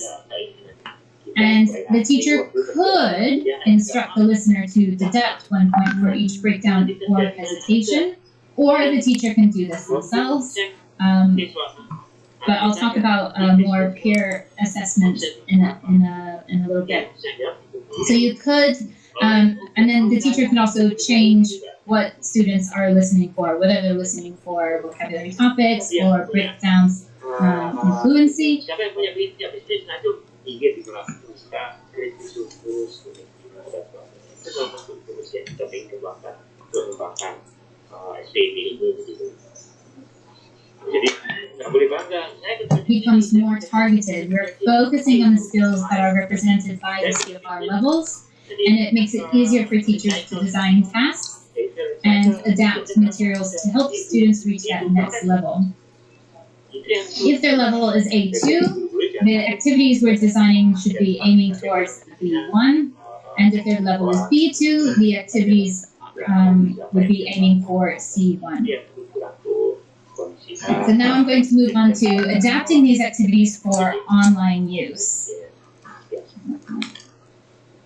So some considerations to keep in mind when we are moving our classes and our assessments online. They can take place either synchronously, in real time, or asynchronously, not in real time. Both of these have some advantages and challenges, which I'll talk about. But we need to, what we want to do is when we design these activities, we need to make sure that we are eliciting enough language production so that we can assess our students properly. And with all assessments, we want to be able to provide our students with very detailed and specific feedback on what they did well and areas for improvement as well. So let's first talk about synchronous in real time. For synchronous activities, the students and teachers are able to interact like we are on school. There are fewer opportunities for cheating because it's happening in real time, of course. It's a bit more adaptive, a bit more like the traditional classroom where you're seeing your students face-to-face and can be more interactive. You can have your students raising their hands, you can call on them, and you can do more interactive things like breakout rooms and so on. It might be more technically challenging to do synchronous activities, as we've witnessed today. There are a lot of issues around connectivity. First of all, just the connectivity alone, but then also using new platforms or new tools is a bit of a learning curve for some teachers, and also for students. So we need to take that into consideration and be able to build in that time. And then we also have asynchronous. Silahkan isi kuesioner itu karena kita bekerja di kuesioner dari tadi sebelum acara mulai yang sudah scan atau do their work and then send it in, or if they are scheduling a speaking session with a teacher, for example, they're able to make sure they have enough credit on their handphones, or they can choose a time where they can go to a cafe or campus where they have free Wi-Fi. They can also be more in control over the noise level or their own work study schedules, work schedules, noise, and overall convenience, basically. Students can also go at their own pace. So here it's also important to communicate to students how they're going to be assessed, also deadlines, and make sure that we're checking in with them before the final assessment. And one drawback is that teachers have less control over the process. They have less control over the process overall, but I would also say an advantage of the synchronous option and having to do breakout rooms is that teachers have more control over those small groups. You know, sometimes if you do small group activities in the classroom, you'll get one student A trailing over to a different group and talking with their friends, whereas in Zoom,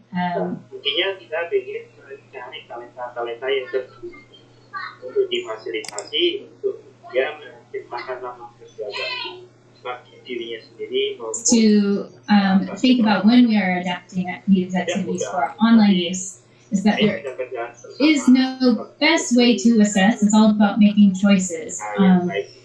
And this is why it's important to keep in mind those language assessment principles and to make sure that we're still achieving those. So there is no best way. There's what we want to do is focus on having valid and reliable and also practical assessment tools that we're using that have good impact. There are wrong ways, for example, doing an multiple choice question test for a speaking assessment would not be valid. But don't worry so much about whether or not it's the best method that you're using. Having a variety of tasks helps as well. It helps to keep students engaged and motivated, and helps also you as a teacher collect as much information as possible. You'll want to check what resources you have available for your materials and become very familiar with them, keeping in mind what students do or will need to do in real life. It's also important to share the assessment criteria with learners so that they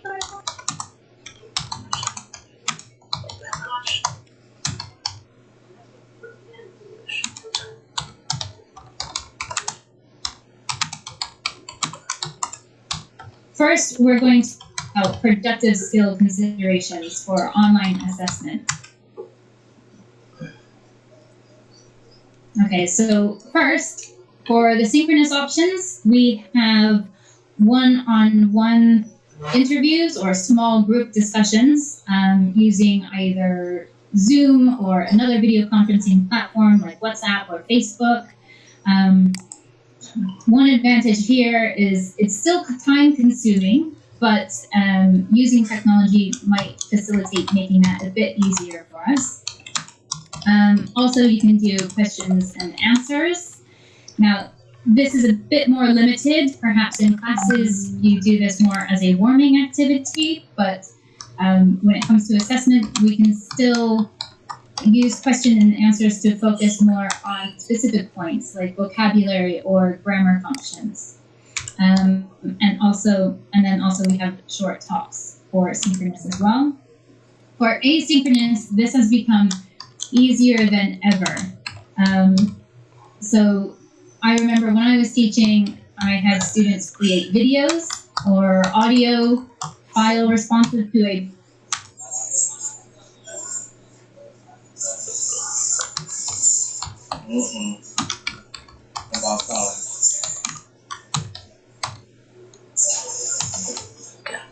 those tools in the next slides. One disadvantage I do want to mention here is that recorded samples, the one major drawback here is that we lose that spontaneity of language production. However, I would say that in a way it still mirrors real life, as when we're giving a presentation, we often do prepare in advance, similar to these audio or recorded responses. One thing that you could do is require students to give recorded responses and then have a follow-up session afterwards. And that might help as well get some of that spontaneity back. So some of the elements to be assessed when we are looking at speaking, if you just want to quickly, very quickly in the chat box, because I know we are short on time. Can we share what kind of elements are we looking at when we are assessing speaking?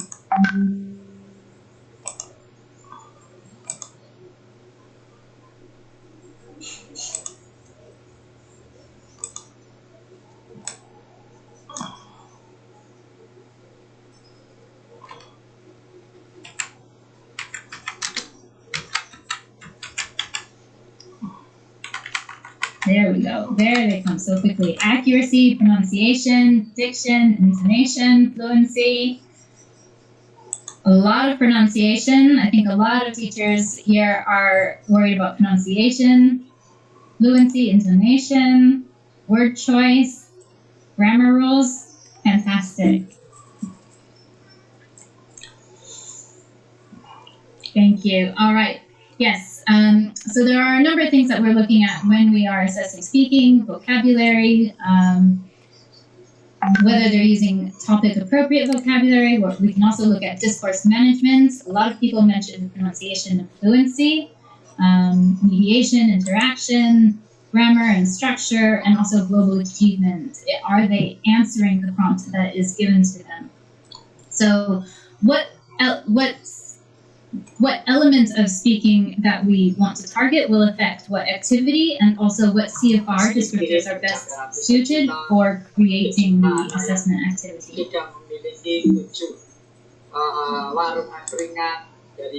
So again, I want to bring in... Mohon maaf jika ada kekurangan dari Direktorat SMK, kami menyampaikan terima kasih. Wabillahi taufiq. Assalamualaikum warahmatullahi wabarakatuh. For summative assessment, I would often use one-to-one interviews or small group discussions, and I would use public band descriptors from international tests such as IELTS, APTIS, or Cambridge, which are great because they're available online and you don't have to create your own rubric. But you might also want to consider when you're doing activities, like if you're teaching public speaking, for example, there are specific skills for addressing audiences, giving a sustained monologue, for example, or putting a case. And those kinds of specific things are not addressed in those public band papers. So it's definitely worth checking out the illustrative scales and what's available, so you can make them more specific to your tasks. Now, some online tools that I'd like to share for speaking. I'm sure that you all have many more tools that you can also share in the chat box as well. One I'd like to talk about is wordwall.net, which has a lot of different activities to gamify or make online activities.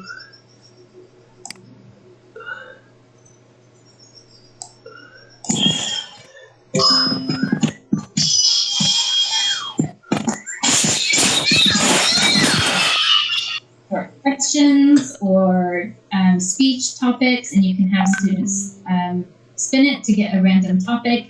You can also use this with young learners. For example, in the image, it has following directions, and it has simple directions like nod your head and clap your hands 3 times. And you can adapt it by using more advanced speaking prompts in there as well. So, for example, you could easily put in IELTS Part 2 speaking topics or Cambridge KET Part 1 questions in there. And you can also use it in breakout rooms.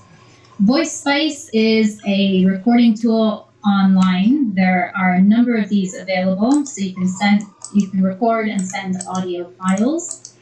Flipgrid is another option that looks really, really fun and engaging for speaking and assessing speaking. I haven't used it myself, but the video, it looks like TikTok.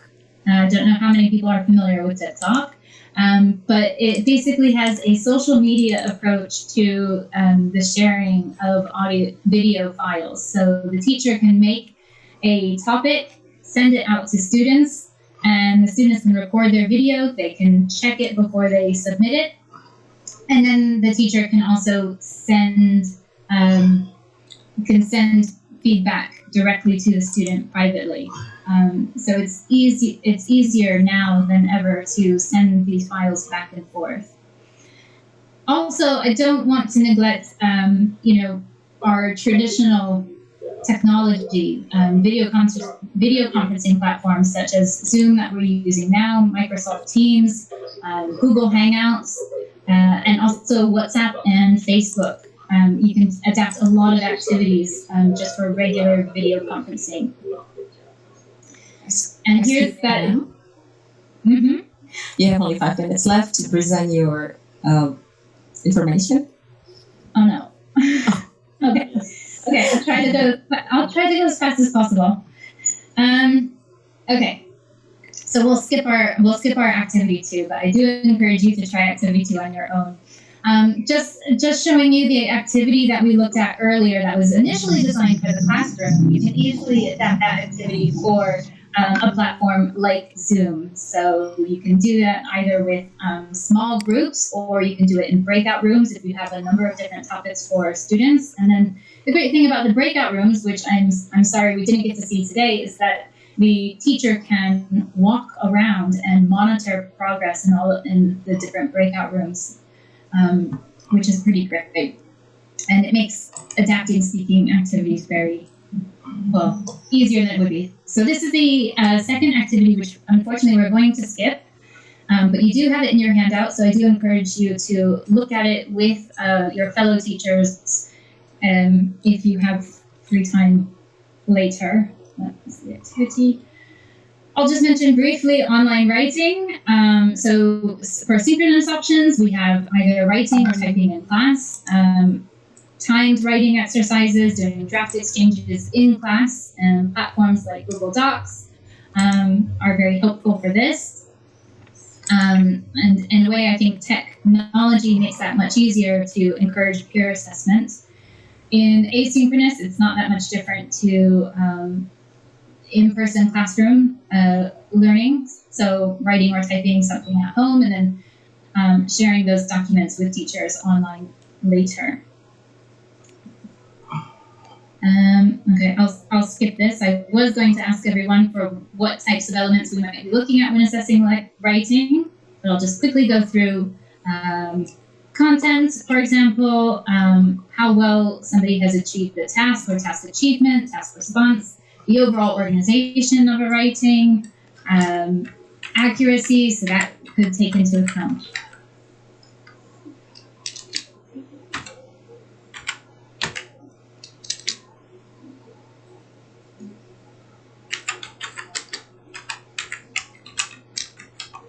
Is the response appropriate for the task? I'll try to go through these very quickly. So again, we need to choose what we're going to focus on, and that will help us decide what are the best platforms and what are the best CFR descriptors to use to develop our activities. How can we give meaningful and motivating feedback? The CFR descriptors help us give meaningful feedback, very specific feedback to how students are performing. And I don't think I mentioned early on, but the CFR, the descriptors are written as can-do statements. They focus on what students can do at specific levels, not what they should be able to do. So that's more motivating as well. With writing, there's always a balance of how much we should correct. I like to focus on one aspect at a time and possibly even including peer assessments. So if students are exchanging papers through something like Google Doc, for example, I'll have students focus on grammar and spelling and some of those more tasks to help alleviate.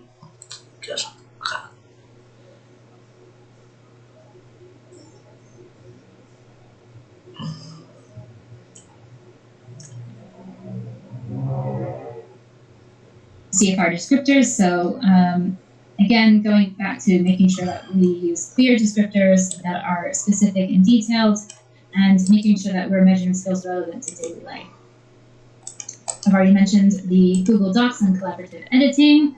I know that myself, I do not use Google Docs to its full potential. And so I do encourage teachers to spend some time with it to see how creative they can be. There are a lot of different resources online to help us do this. Receptive skills considerations with online reading, we're a bit challenged because in real time we're a bit limited to short texts. We might be using reading online for more instructional purposes or small reading groups. And asynchronously, we're able to use longer text for possibly practice and assessment. You can also give students the text before class and then have a longer discussion around it. It's important to be aware that there are two types of reading, so careful, linear, and slow reading, which we need to be aware of and whether we allow enough time for that. And as we're moving up to the higher levels of the CFR, we're also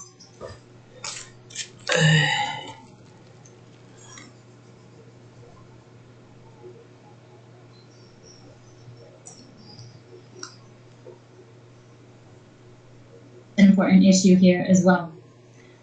Online listening, we've been doing this for a while, so there's not too much change there, but you can play audio video files online or teacher read alouds.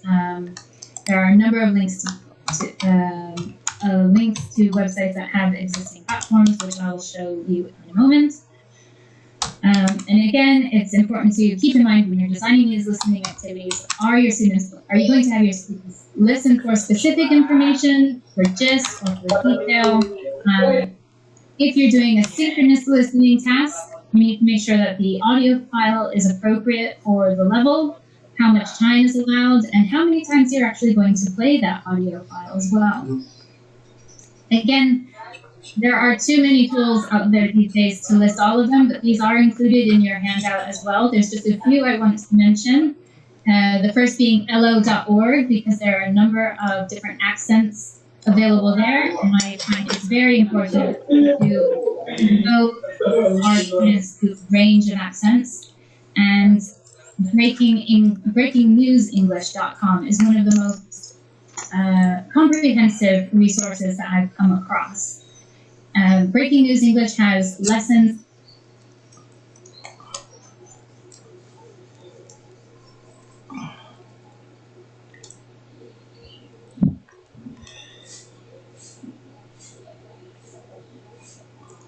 with reading. There are different speeds for the different lessons, so that you can get those, so that you can target the skimming and scanning skills as well. I will skip this, I'm very sorry, and then I'll try to wrap up now. So to wrap up today's session, you want to make sure that you're using can-do statements in your assessments and using the CFR to support that, thinking about what students can do at specific levels and making sure that the criteria is aligned with the CFR. You want to also keep in mind what you are assessing, what you are targeting, and why you're assessing that to help you choose the tool best suited, and also help you select the best CFR descriptors. We also want to keep in mind the principles of language assessment. You might have a really cool online tool, but it requires a subscription service, which is expensive and not affordable, or there might be a really great free resource, but it takes ages to learn and you just don't have the time. So we need to keep in mind those principles of language assessment. So take some time and explore and familiarize yourself with different.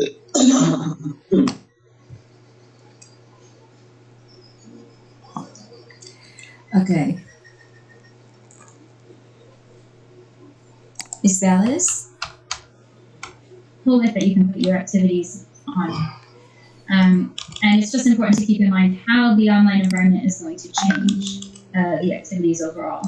And I just want to finish with two resources to share with all the teachers out there. The British Council has a language assessment MOOC. It starts November 16th. This is a free course available on FutureLearn. It starts November 16th, and it goes over all the principles of language assessment. And lastly, the British Council also has these free resources available online. There are videos for different areas of assessment, test development, and that come along with different workbooks and so forth. And with that, I think I've gone over the time.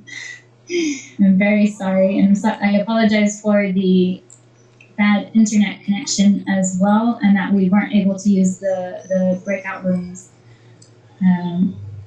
Okay, Erica, thank you. Yeah. Yes. Thank you. Let me stop sharing. Yeah. Erica, maybe we have learned about CFR when you are doing IELTS test or you are learning IELTS test. Okay, Erica, there are some questions for you. I have chosen the easiest one. Okay, the first question from Ibu Iman Mursita, is there a diagnostic test specifically designed to put students into particular level? There are a number of different assessment tools that use the CFR as the basis for their assessment. One thing I think that is also really great about the CFR is they have the self-assessment grid. So even myself as a learner, I can use the self-assessment grid as a form of like, yes, I can do this and I can do this. I wasn't able to get to it in the presentation, but I think that self-assessment is also very, very important, and peer assessment is very important. Once we're getting up to those higher levels of the CFR, like B1 and above, we're looking at the ability to monitor and repair our own language as well. So the sooner that you can get students using those skills, the better. Thank you. May I ask, ma'am? We are at, I'm reading the questions coming from the chat box. Do you think that CFR can be implemented to all stages of education, including young learners in a class of 30? That is a fantastic question. The CFR, when the CFR was published first in 2001, it took a new approach to language learning. So the CFR just describes language ability at these proficiency levels. It is not linked to specific ages. So it is suitable for a wide range of ages, including young learners, but also adults. So before, you know, if you had a beginner, maybe it was grade 1 or something like that, but myself, even as an adult, if I'm studying a new language, I would be an A1 learner. It just focuses on the descriptions of what someone can do at that level, regardless of their year in school, for example. But yes, it is applicable to young learners and groups of 30. Okay, thank you. There was someone wants to ask question directly. Who's that? Yes. Can I ask something? Yes. Okay. Yes, please. Who's that? Well, let me tell you, I'm Maria Setnyawati Hulu from Nias Island. It's a part of North Sumatra province. And I'm very happy to listen your explanation just now. So which one is the first or the main program that we focusing in teaching for grammar or giving expressions or utterance? Because between utterance and grammar and vocabulary and all other kinds of skills in English can't be separated. So what are the main? Yeah. So in especially in teaching in daring now, I mean using online. So what's the best method in using utterance for teaching the students in the school? Thank you. I think that's all. Nice to meet you. Thank you for your question. I don't think that there's any one best method, but I do think grammar is an integral part of language and communication. So even though the CFR focuses very much on communicative competence, it depends on what activity you have designed. You can design activities that focus more so on grammar than other aspects of communication, for example. And the CFR has specific descriptors for grammar use, grammatical accuracy, grammatical range, as well as the same for vocabulary and lexical resources as well. There's also a supporting document. Apologies, I didn't mention it, and I don't think I included it.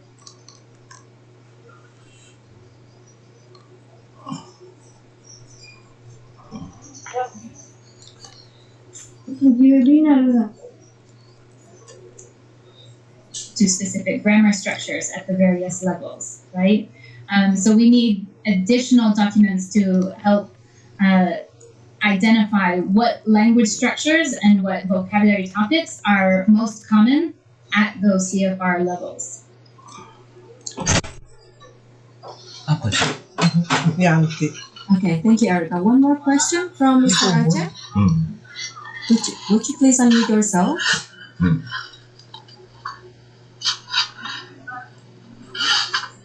Mr. Aceh, you want to ask question directly?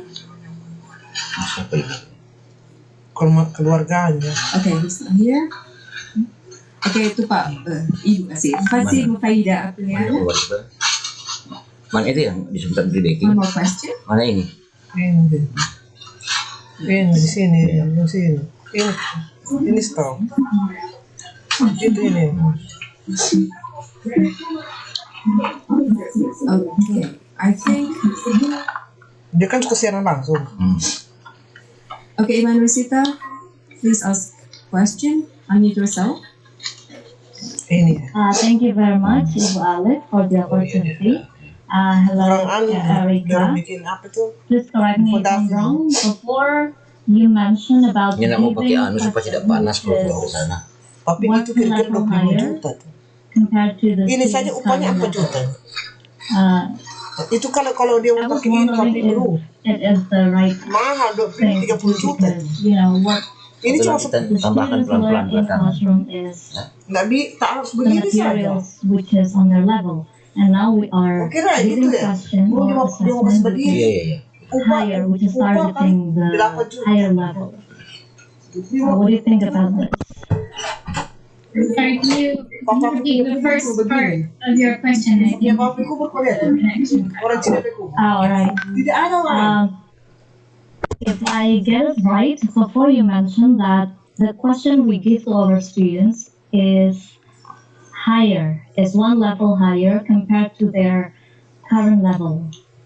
Do you think it's a good idea because the students have been learning whatever materials which are on their level? Yes. So when we're designing activities, we want to push students to the next level. We know what level they are, but we want to help them get to that next level.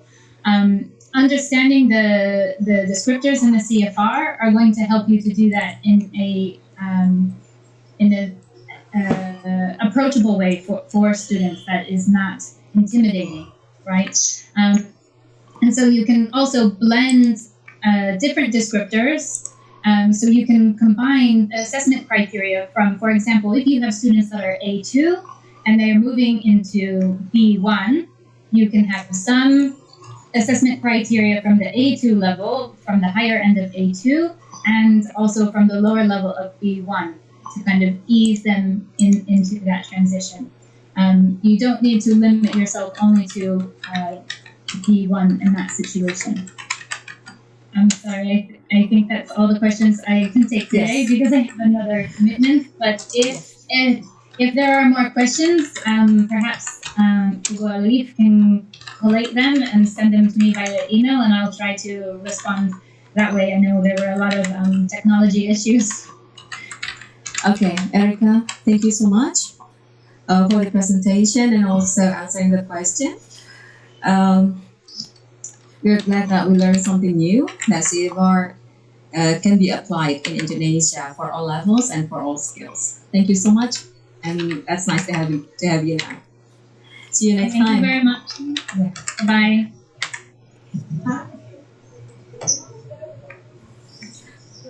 Thank you very much. Bye.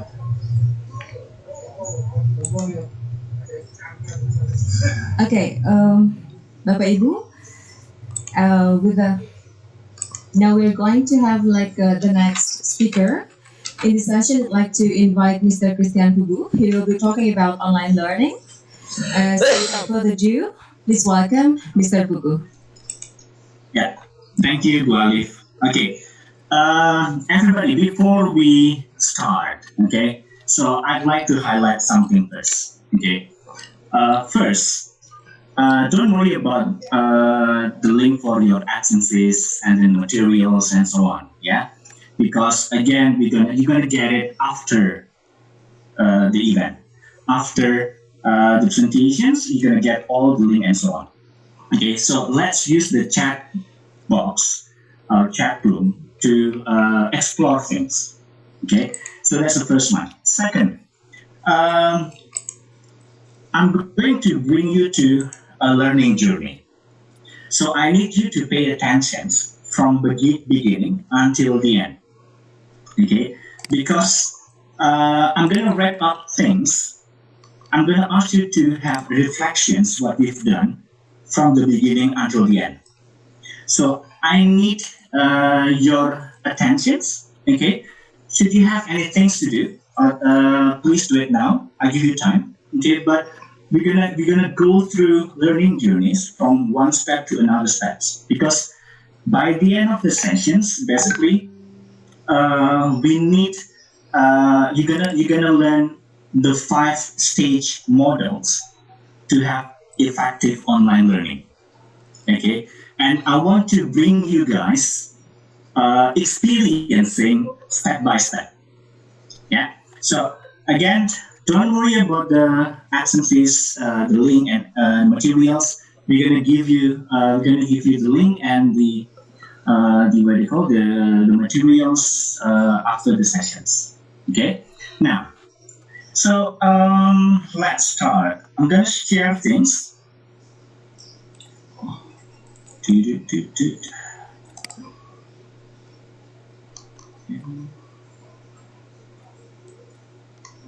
Okay, can you see the screen? Yes. Yes. Sir. Good. Yes. Excellent. Excellent. Okay. Yes. So, yes, thank you. Yes. Yes. Yes.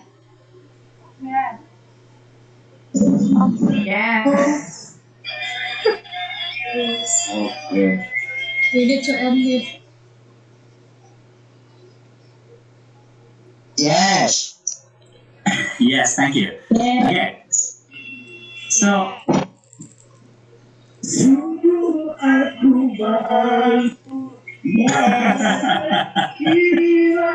Yeah.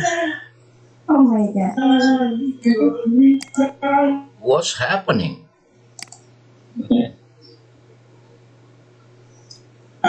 Again, I think one of the things that we need to highlight is also there's a new soft skills that we want to that is also we need to learn. Okay, so we call it tele-empathy. It's a new soft skills. So basically, everybody has problem with the connections. Everybody has got things to do.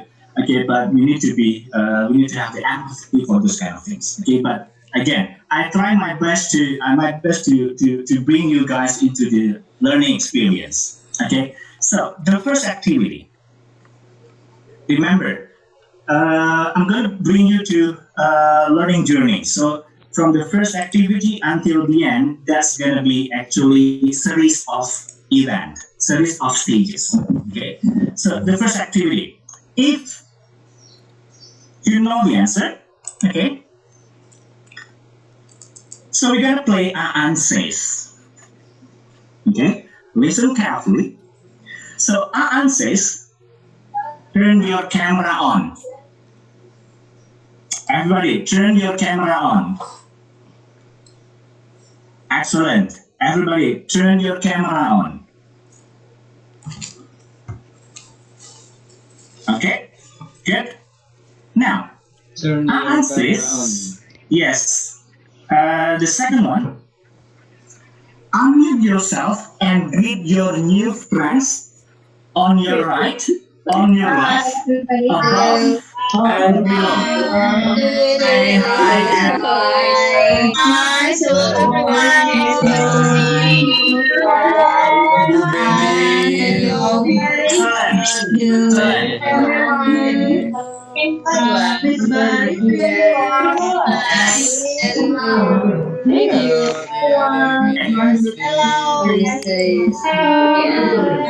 Hello, Di Ali.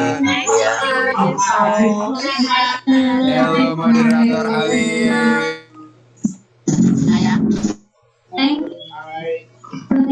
Hi. The kind of ice breaking from Mr. Lucian, ya. Okay. Okay. I'm gonna add another rules. Listen.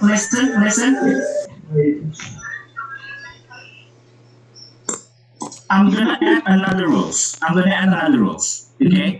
If I clap my hands, you need to stop saying anything.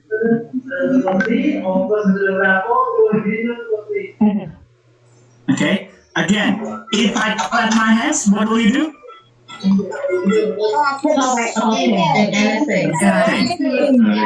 Anything and listen. Good. Okay.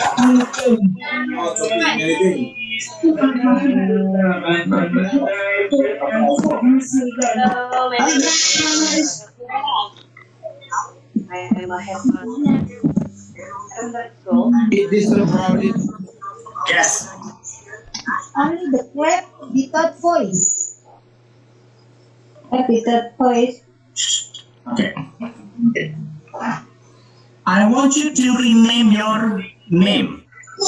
Listen. Listen. Yes.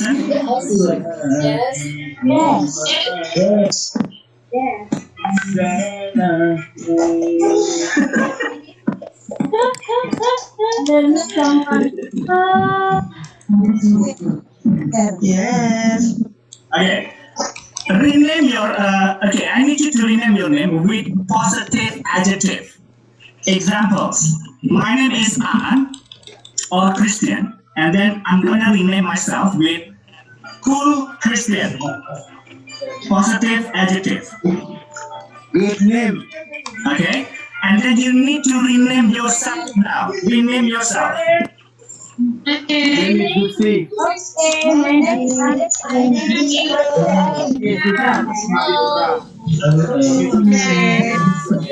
Hello, my name is Rahma.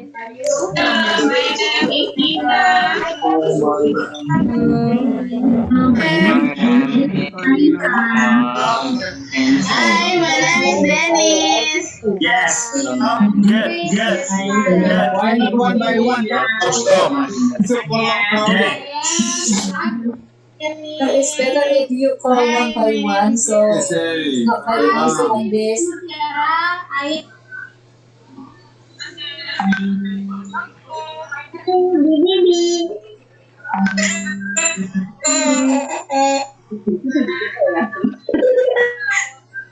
Hello, I'm HINDRI. I think we should rename all the participants, not to mention. Hello. My name is SINDRI. Stop.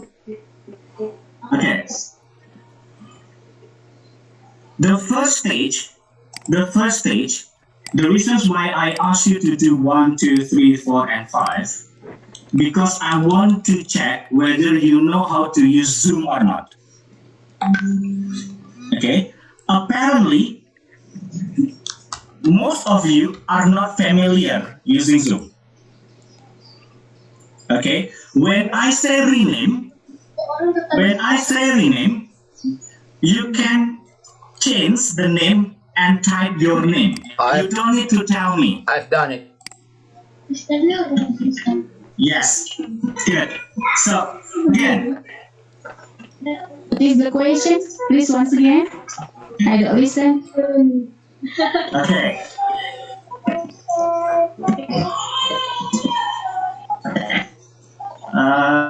Bu Afi, can you unmute everybody?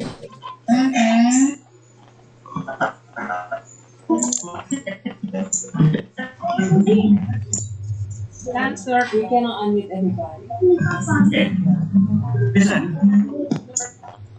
The first stage of effective online teaching is to make sure that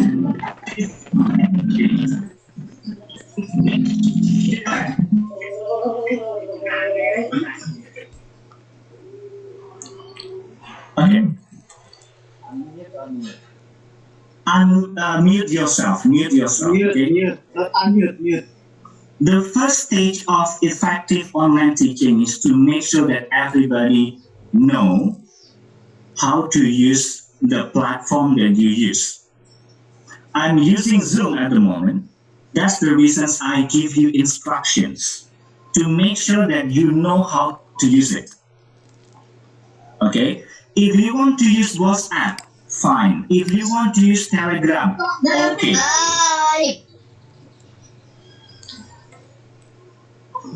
I'm sorry. Please mute your mic. Oh. Okay. I know that. I think we must use body language. Okay. So again. We make the body language to give information. Okay. Again. One more time. Make body language. Okay. Listen first. Listen. Take turns.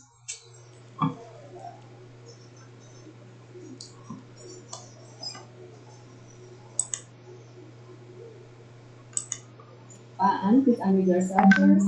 Yes. I know that. I know that some of you I also need to take care of your kids and so on. Okay, so we need to take turns. Yeah, my turn first. The first step that I did with you guys, I just want to check whether you are familiar with Zoom or not, because the platform that we use is Zoom. Okay.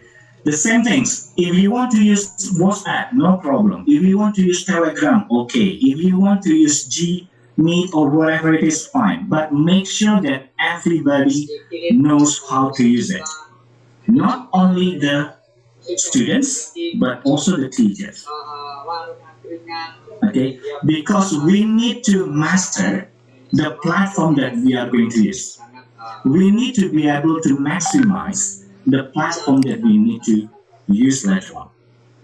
So that's the reasons why I ask you to turn your camera on, unmute yourself, rename your name, okay? And then give a clap. Do you know how to give a clap?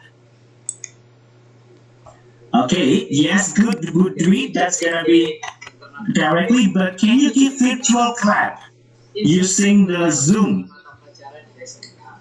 Excellent, gorgeous Lisa. Yes. Okay. So what you can you find reactions on your screens below?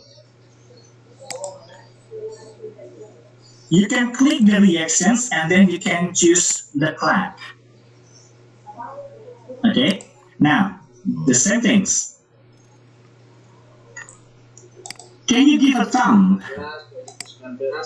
Using Zoom, can you give a thumb? Go to reactions. Excellent. Good. Good. Yes. Thank you, Ika. So you have. Yes. Thank you, Lisa. Excellent. So you have some features that you can use to have engagement with the students. The most problem that we always have when we do it online is how to build engagement, how to get positive experience starting in the beginning. Okay, so the first thing that we need to do, the first layer, the first stage is we need to be familiar with the platform we use.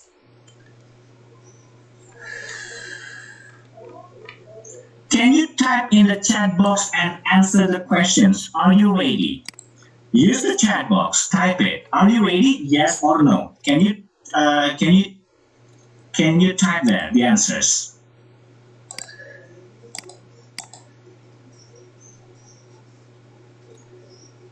Everybody, type in the chat box. Okay. Answer the questions. Are you ready? Excellent. Good. Yeah. Excellent. Yes. Thank you very much. Well done. Again, the first layer. Okay. Now, are you guys? Do you have Facebook?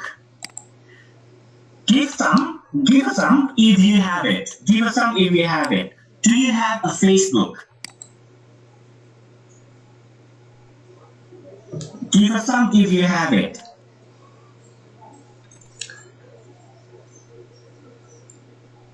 Do you have Facebook? Good, Mariana. Good. You're following my instructions. Again, the instruction is, listen carefully, listen carefully. The instruction is, okay, do you have Facebook? If it is yes, give a thumb. Using the reactions, give a thumb. Not typing in the chat box, give a thumb.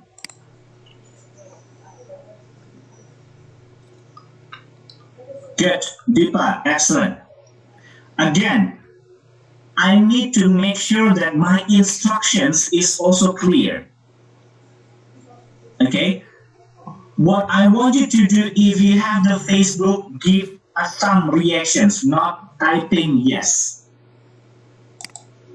Good. Now, let's do something with Facebook. Okay? Use your mobile phone. Okay? Prepare your mobile phone. Okay? Take selfie with the background of the Zoom meeting. One more time. Take selfie, okay, with a background of the Zoom meeting. Okay, because I want to get to know you guys. I want to know where, what's your name and where you're from. Okay, now, use your mobile phone. Okay, and take selfie. And after that, I want you to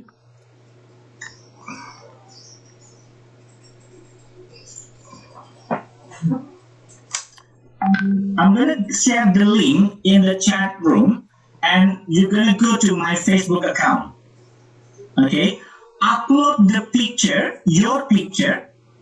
Okay, upload your picture there and write, okay, my name is blah, blah, blah, and I'm from Riau, I'm from Nias, and so on. Okay, one more time, capture yourself, do selfie with the Zoom meeting background, and then I give you a link, which is my Facebook account. I already capture myself there and make a status, and then you need to answer it there. Okay, upload the picture and then type your name and also where you're from. Okay, wait, Mariana, unmute yourself please. Mariana Susanti.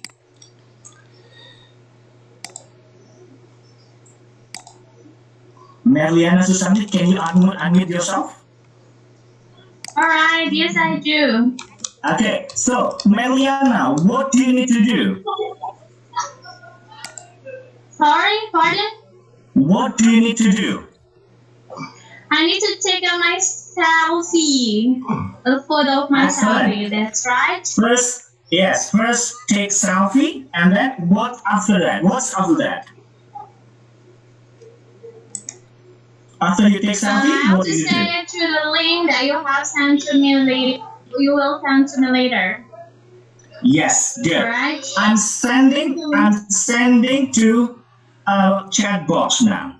Okay. Right. If you use your mobile phone, don't worry. Okay, no problem. You still have my link, and then you gotta you can send it later on.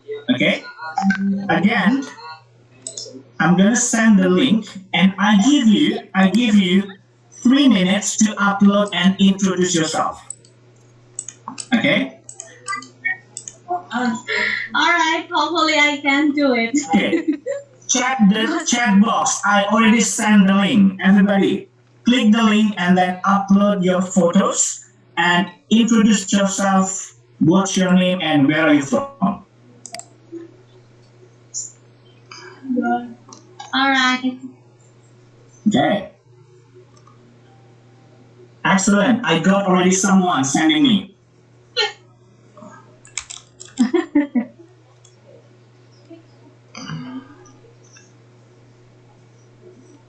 Excellent. Rahmi, thank you. Princess Hadija, thank you. Excellent. Yes. Because the reasons why I asked you to introduce yourself in my Facebook, because that's gonna be the second stage. Okay? Remember, the first stage is I need everybody in this meeting room familiar with the features in Zoom because we are using Zoom. Okay. The second stage is basically building a micro online community, because we need our students to work together with the others. We cannot just let ourselves handle all the students. No way. Okay, so what we need to do is we create a micro online community. So students know.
So what's behind me?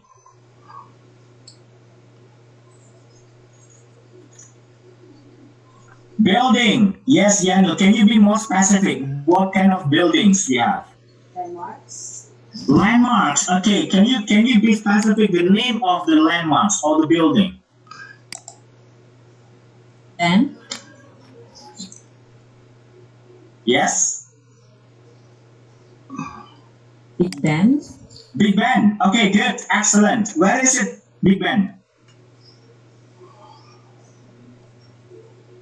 Ernawati, where is it? Big Ben.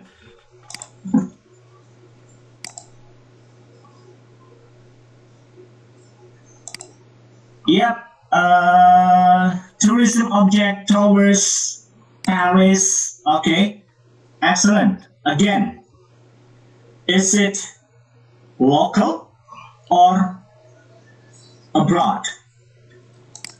Is it Indonesia or is in other countries?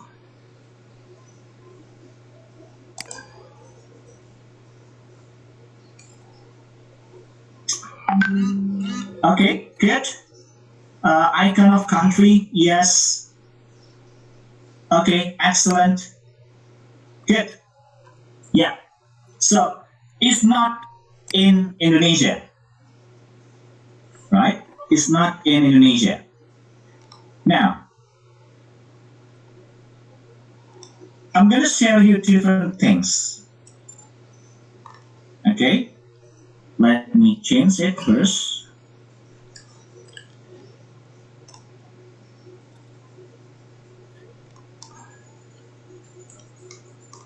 Yep. Back to the ground. Okay, let me.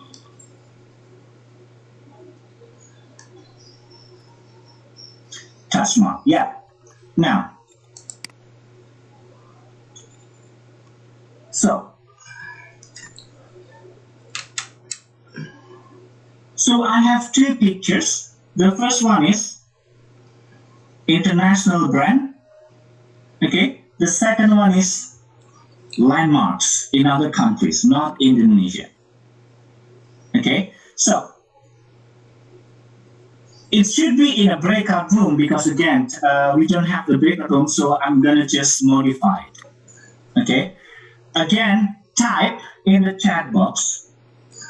What's the correlation between those two pictures?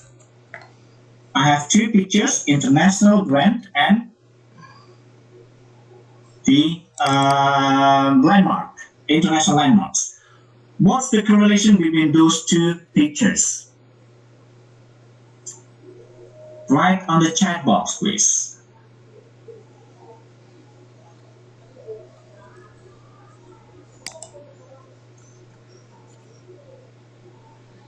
Okay, so what the correlations? Big Ben from land. Okay. Yep. England. England. Okay. Wow. Okay. So I'm gonna ask one of you to unmute yourself and tell what's your opinion about it. Okay. Fasi Mafaida. Can you unmute yourself and say something about it? You're gonna go around the world, international, famous. Okay, represent something. Brands come from, well known. Okay, good.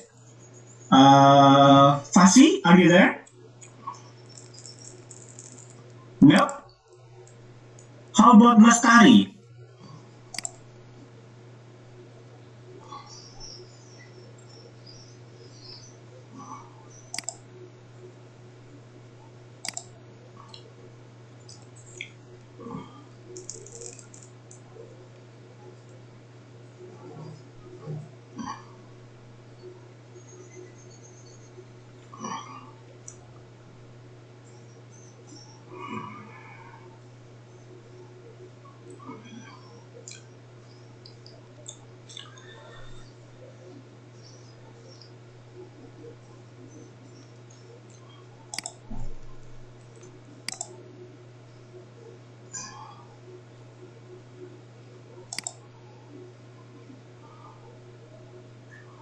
Okay, yeah. Lestari, can you say something about it?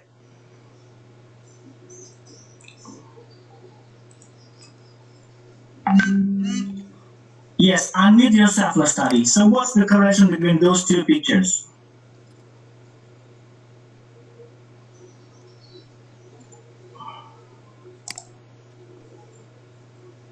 Beside famous, Lestari, can you unmute yourself?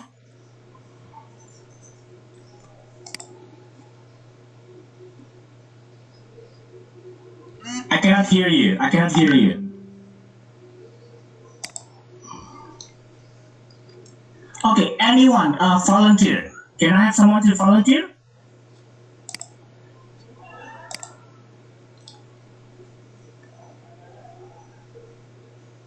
It's okay. Okay, no problem. Okay, so basically, the correlation between those two is actually both of them are not from Indonesia, right? So what kind of things that can relate all of them? Language. Okay, so we're gonna talk about English as international language and why it's important. Okay, now I have.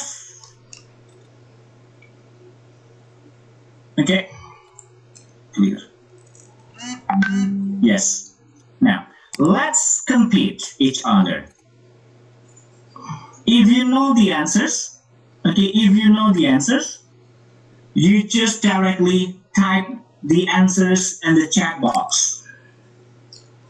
Okay, again, it should be in a group, but again, let's pretend that you are in a group and let's do it. Yeah. So the first one, rearrange these sentences into a paragraph, number 1, 2, and 3. So directly type down which one is the first one, the second one, and the third one. Go.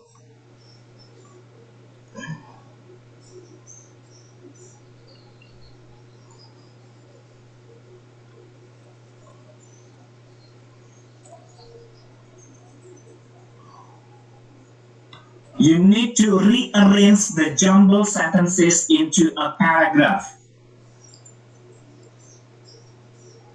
Okay, so number 1, 2, 3, which one comes first?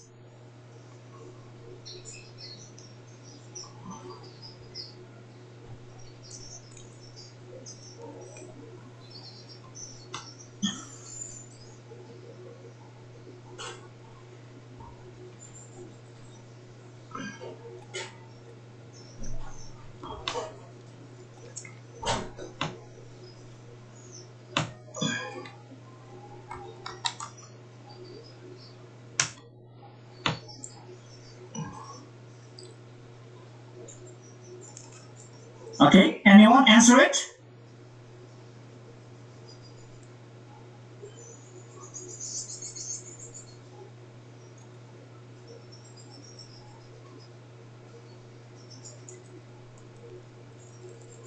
Good.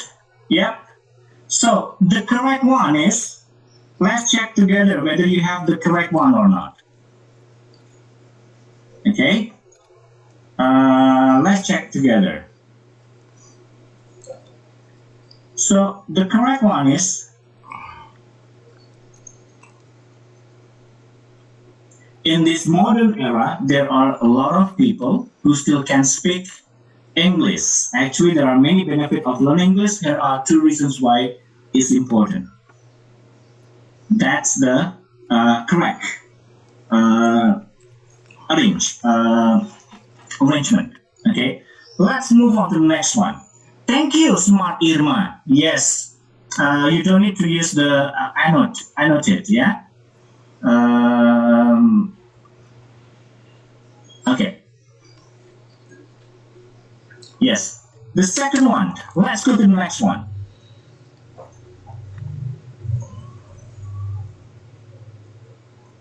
Okay, the next one is, again, there are 4 sentences. I want you to rearrange them into a paragraph. Which one is the best one?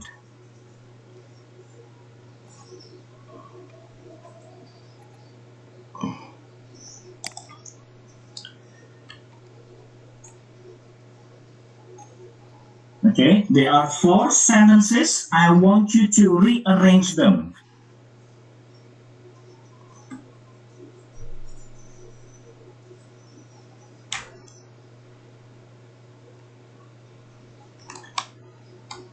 Yes, Rina. Can you unmute yourself and tell me which one is number 1, number 2, number 3, and number 4? Rina Agustina?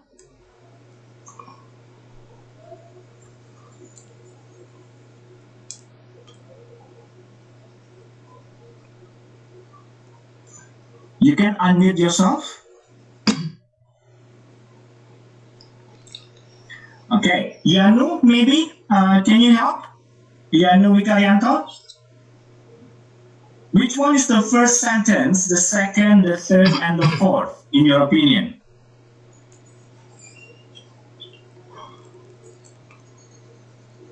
Okay, wait, let me stop share first. Can everybody hear me? Yes. Okay, give a thumbs up. Okay, good, excellent. Okay, I just want to check. Yes. Good. Yes, thank you. Let's start over, yeah? We have 4, 3, 2, 1, 2, 4, 3, 1, and so on. Let's check the answer. Let's check the answer. And apparently, the best answer is first, English opens new career opportunities, blah, blah, blah, blah. Okay, until you can get the opportunity to work in a global company. And that's the correct arrangement. Okay, the next one. I also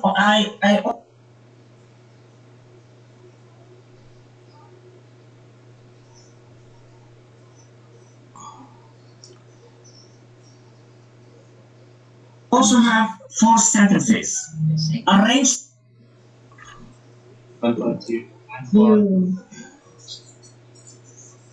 You probably already know this message. Ah?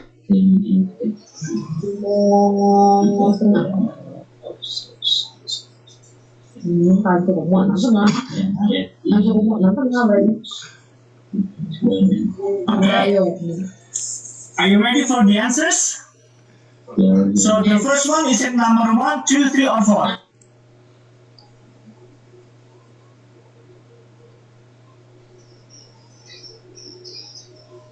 Number 3. Number 4. And the last one is number 2. Number 2. Yes. Okay, let's check. 1, 4, 2. Correct? Yeah. Yes. Good. The last paragraph. Enggak, jadi pakai apa? Ya, air aja namanya. Okay. Arrange the sentences into paragraph without air, ya. Gak usah yang banyak airnya. Habis sudah.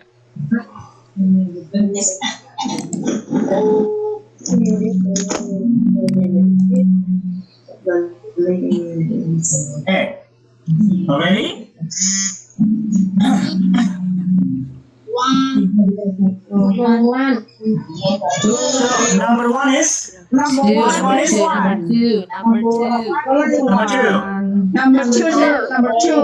Okay, the next one. And the last is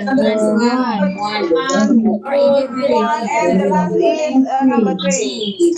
Excellent. Let's check. 3. 2, 1, 3, sir. 2, 1, 3. Let's check. 2, 1, 3. 2, 1, 3. 3, sir. 3, 2, 1. 2, 1, 3. Yes. 1, 3. All right. 2, 1. 2, 1, and 3. Okay. 1 and 3. What's the title of the reading passage? The importance of learning English. Importance of learning English. Try it. Yes. Excellent. Okay. How about one?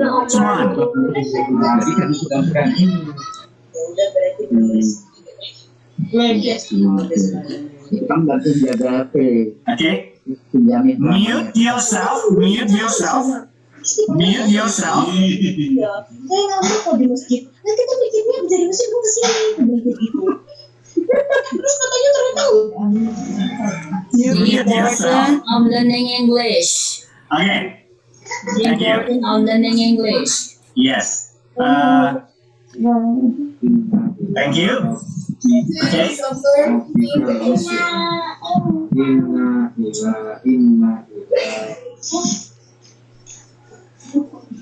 Okay. Yes. So, the title is The Importance of Learning English. How many paragraphs are there? Four. Excellent. Four. Yes. Good.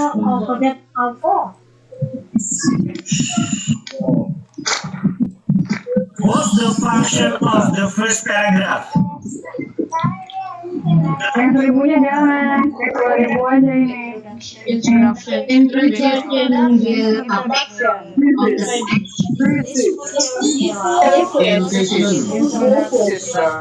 Listen.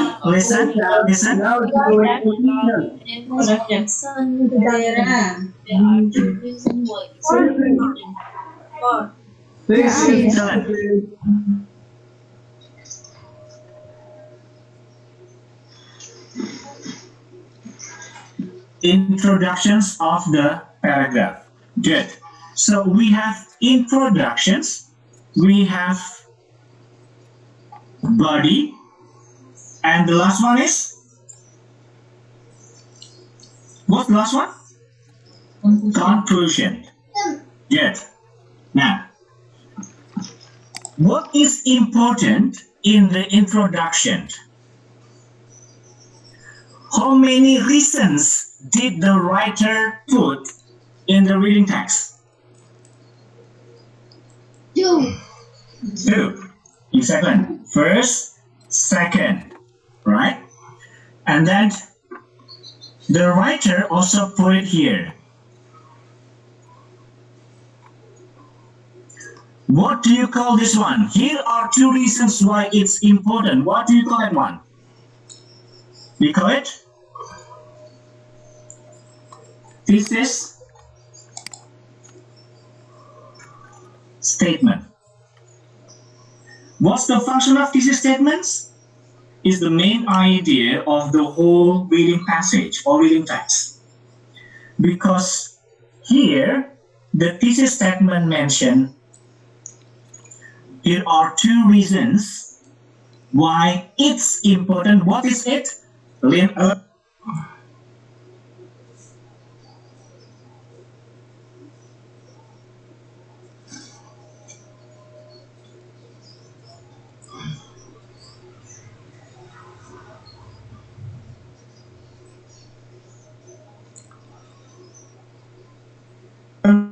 In the body paragraph, main ideas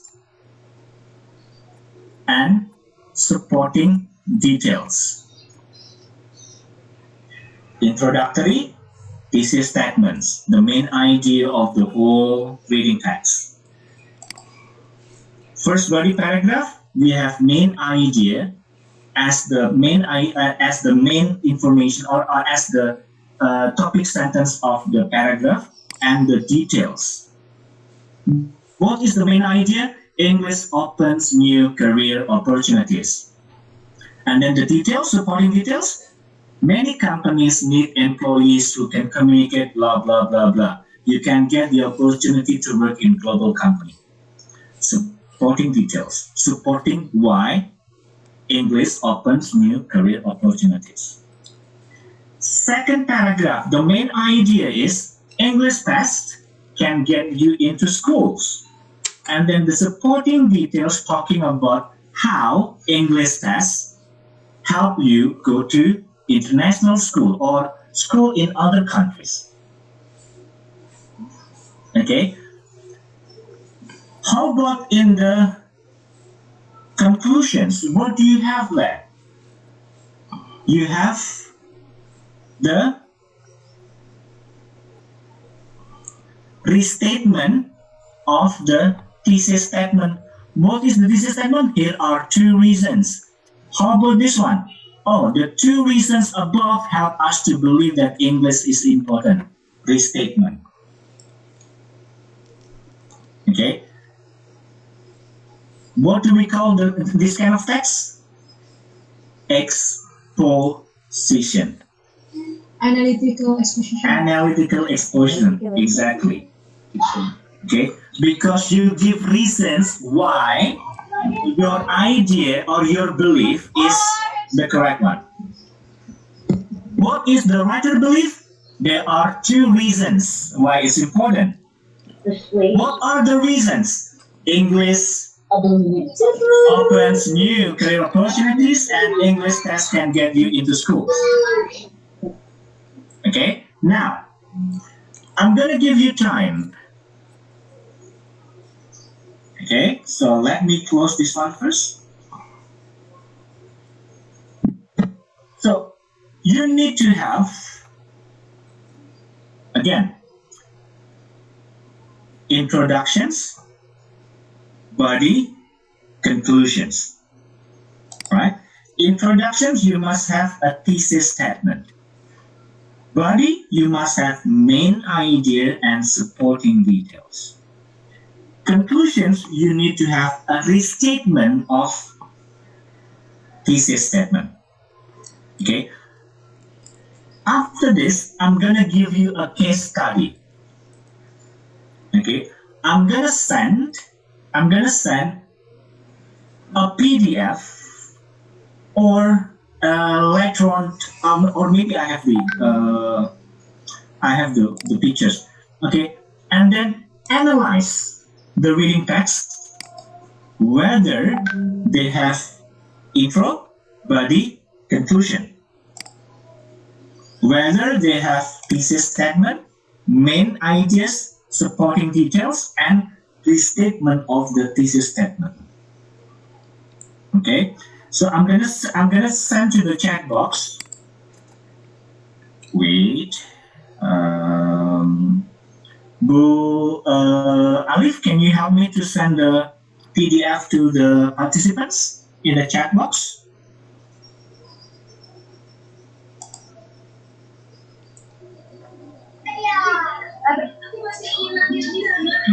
Yes, I will. Wait.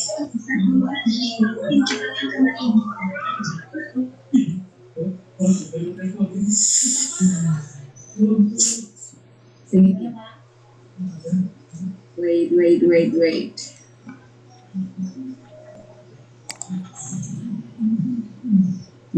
This one. Yeah. This one. Wait.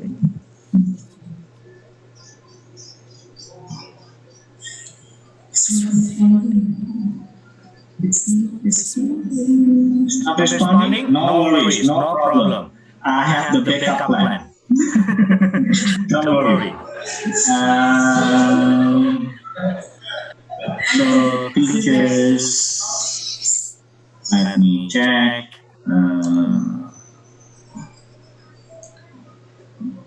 Wait for a minute. I'm gonna need to open it first. Wait. Okay.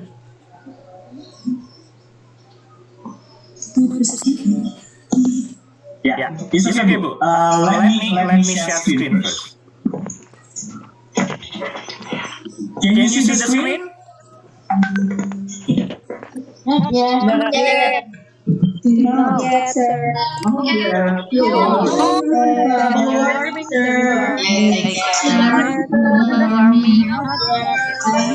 Yes.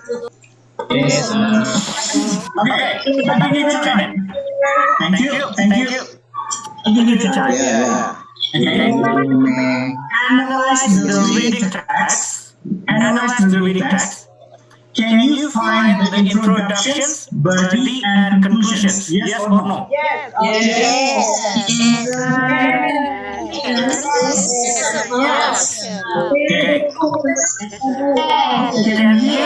Okay. Can you identify the thesis statement?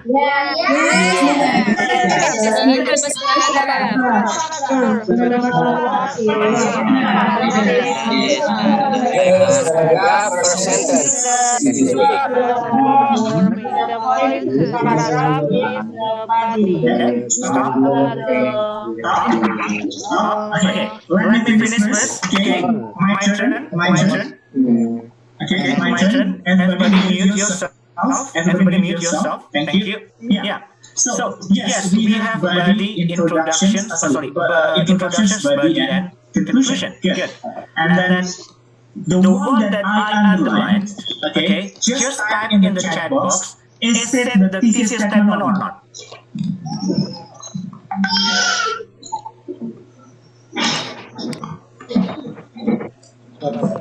Yes? Good. Oh, Good. Okay. Let's check. Okay, let's check. There are failed crops, economic slowdown, and deforestation. In the text, in the body, later on, 1, 2, 3 need to be addressed. Okay? First, second, and furthermore. Do we have failed crops, economic slowdown, and deforestation? No. No. Yes. Economy here. Okay, one more time. Listen. The thesis statement is failed crops, economic slowdown, and deforestation are among the several impacts of global warming. Yeah. Can everybody mute yourself? Okay. So when we read the thesis statements, my understanding of the body paragraph will talk about failed crops, economic slowdown, and deforestation. Okay? So we have first, second, furthermore. 3. Same. But did the writer discuss about failed crops, economic slowdown, and deforestation? Yes. No. Failed crops here, economy here, deforestation, not sure. Second paragraph on the line 2. So the second paragraph. Yeah, the second paragraph. Oh, yeah. Okay. Yes, we find deforestation and then economic slowdown and failed crops. But take a look at the flow. First paragraph talking about I don't know. They're talking about the impact of global warming, failed crops, and then it's difficult to grow crops. Fine, no problem. Economic slowdown. This has started to affect the economy as well. And then suddenly, and here, talking about deforestation. How about the first paragraph? The human activities have changed the atmosphere in our Earth since the time. Again, the tone is not really clear what the writer wants to say. The first paragraph is the other impact of global warming. Exactly. Good. But the thesis statement mentions failed crops, economic slowdown, and deforestation. Among the several impacts, so there are so many impacts, not only 3 impacts. Not only those of 3, those are among impacts. Good. Yes. Again, when we want to write, and then it needs to be clear. Second paragraph is not related to the first. It's not a statement. Good.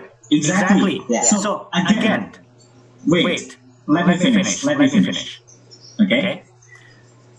I already bring you to the 4th step actually. So I have the first, the second, the third, the fourth, and then you are already on the fourth stage. Okay, I'll go there after this. Okay, and the reasons why we already did the third stage and the fourth stage. Okay, now let me go back to the screen first.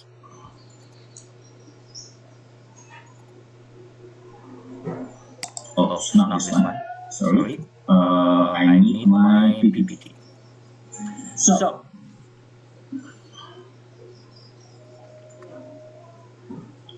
again, it should be group work because again I need to we need to promote student-student interactions. I want you to analyze the text, right, and then find the body and so on. And I want you to compare between the first reading passage and the second reading passage.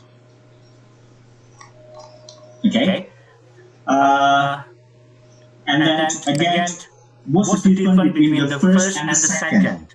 I want you guys, or I want the students later on to analyze the text.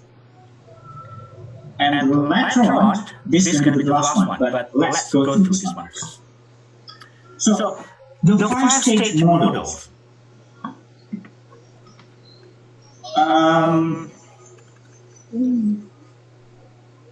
Okay, wait. The five-stage model, it is from Gilly Salmon, a professor from Australia. Okay, so what's the first stage when we want to have effective online teaching or learning? So the first one is access and motivation. You can have beautiful lesson plan, you can have beautiful materials. If the students don't have access on it, forget it. The students have the access, the students have all the things that they need, but there is no motivation, forget it. So the first thing that we need to do is building the access and motivation. The second one is online socialization. Okay, we need to build micro online community among the classes, among the students, because they need to work together. You cannot expect to work alone because again, you are handling maybe hundreds of students.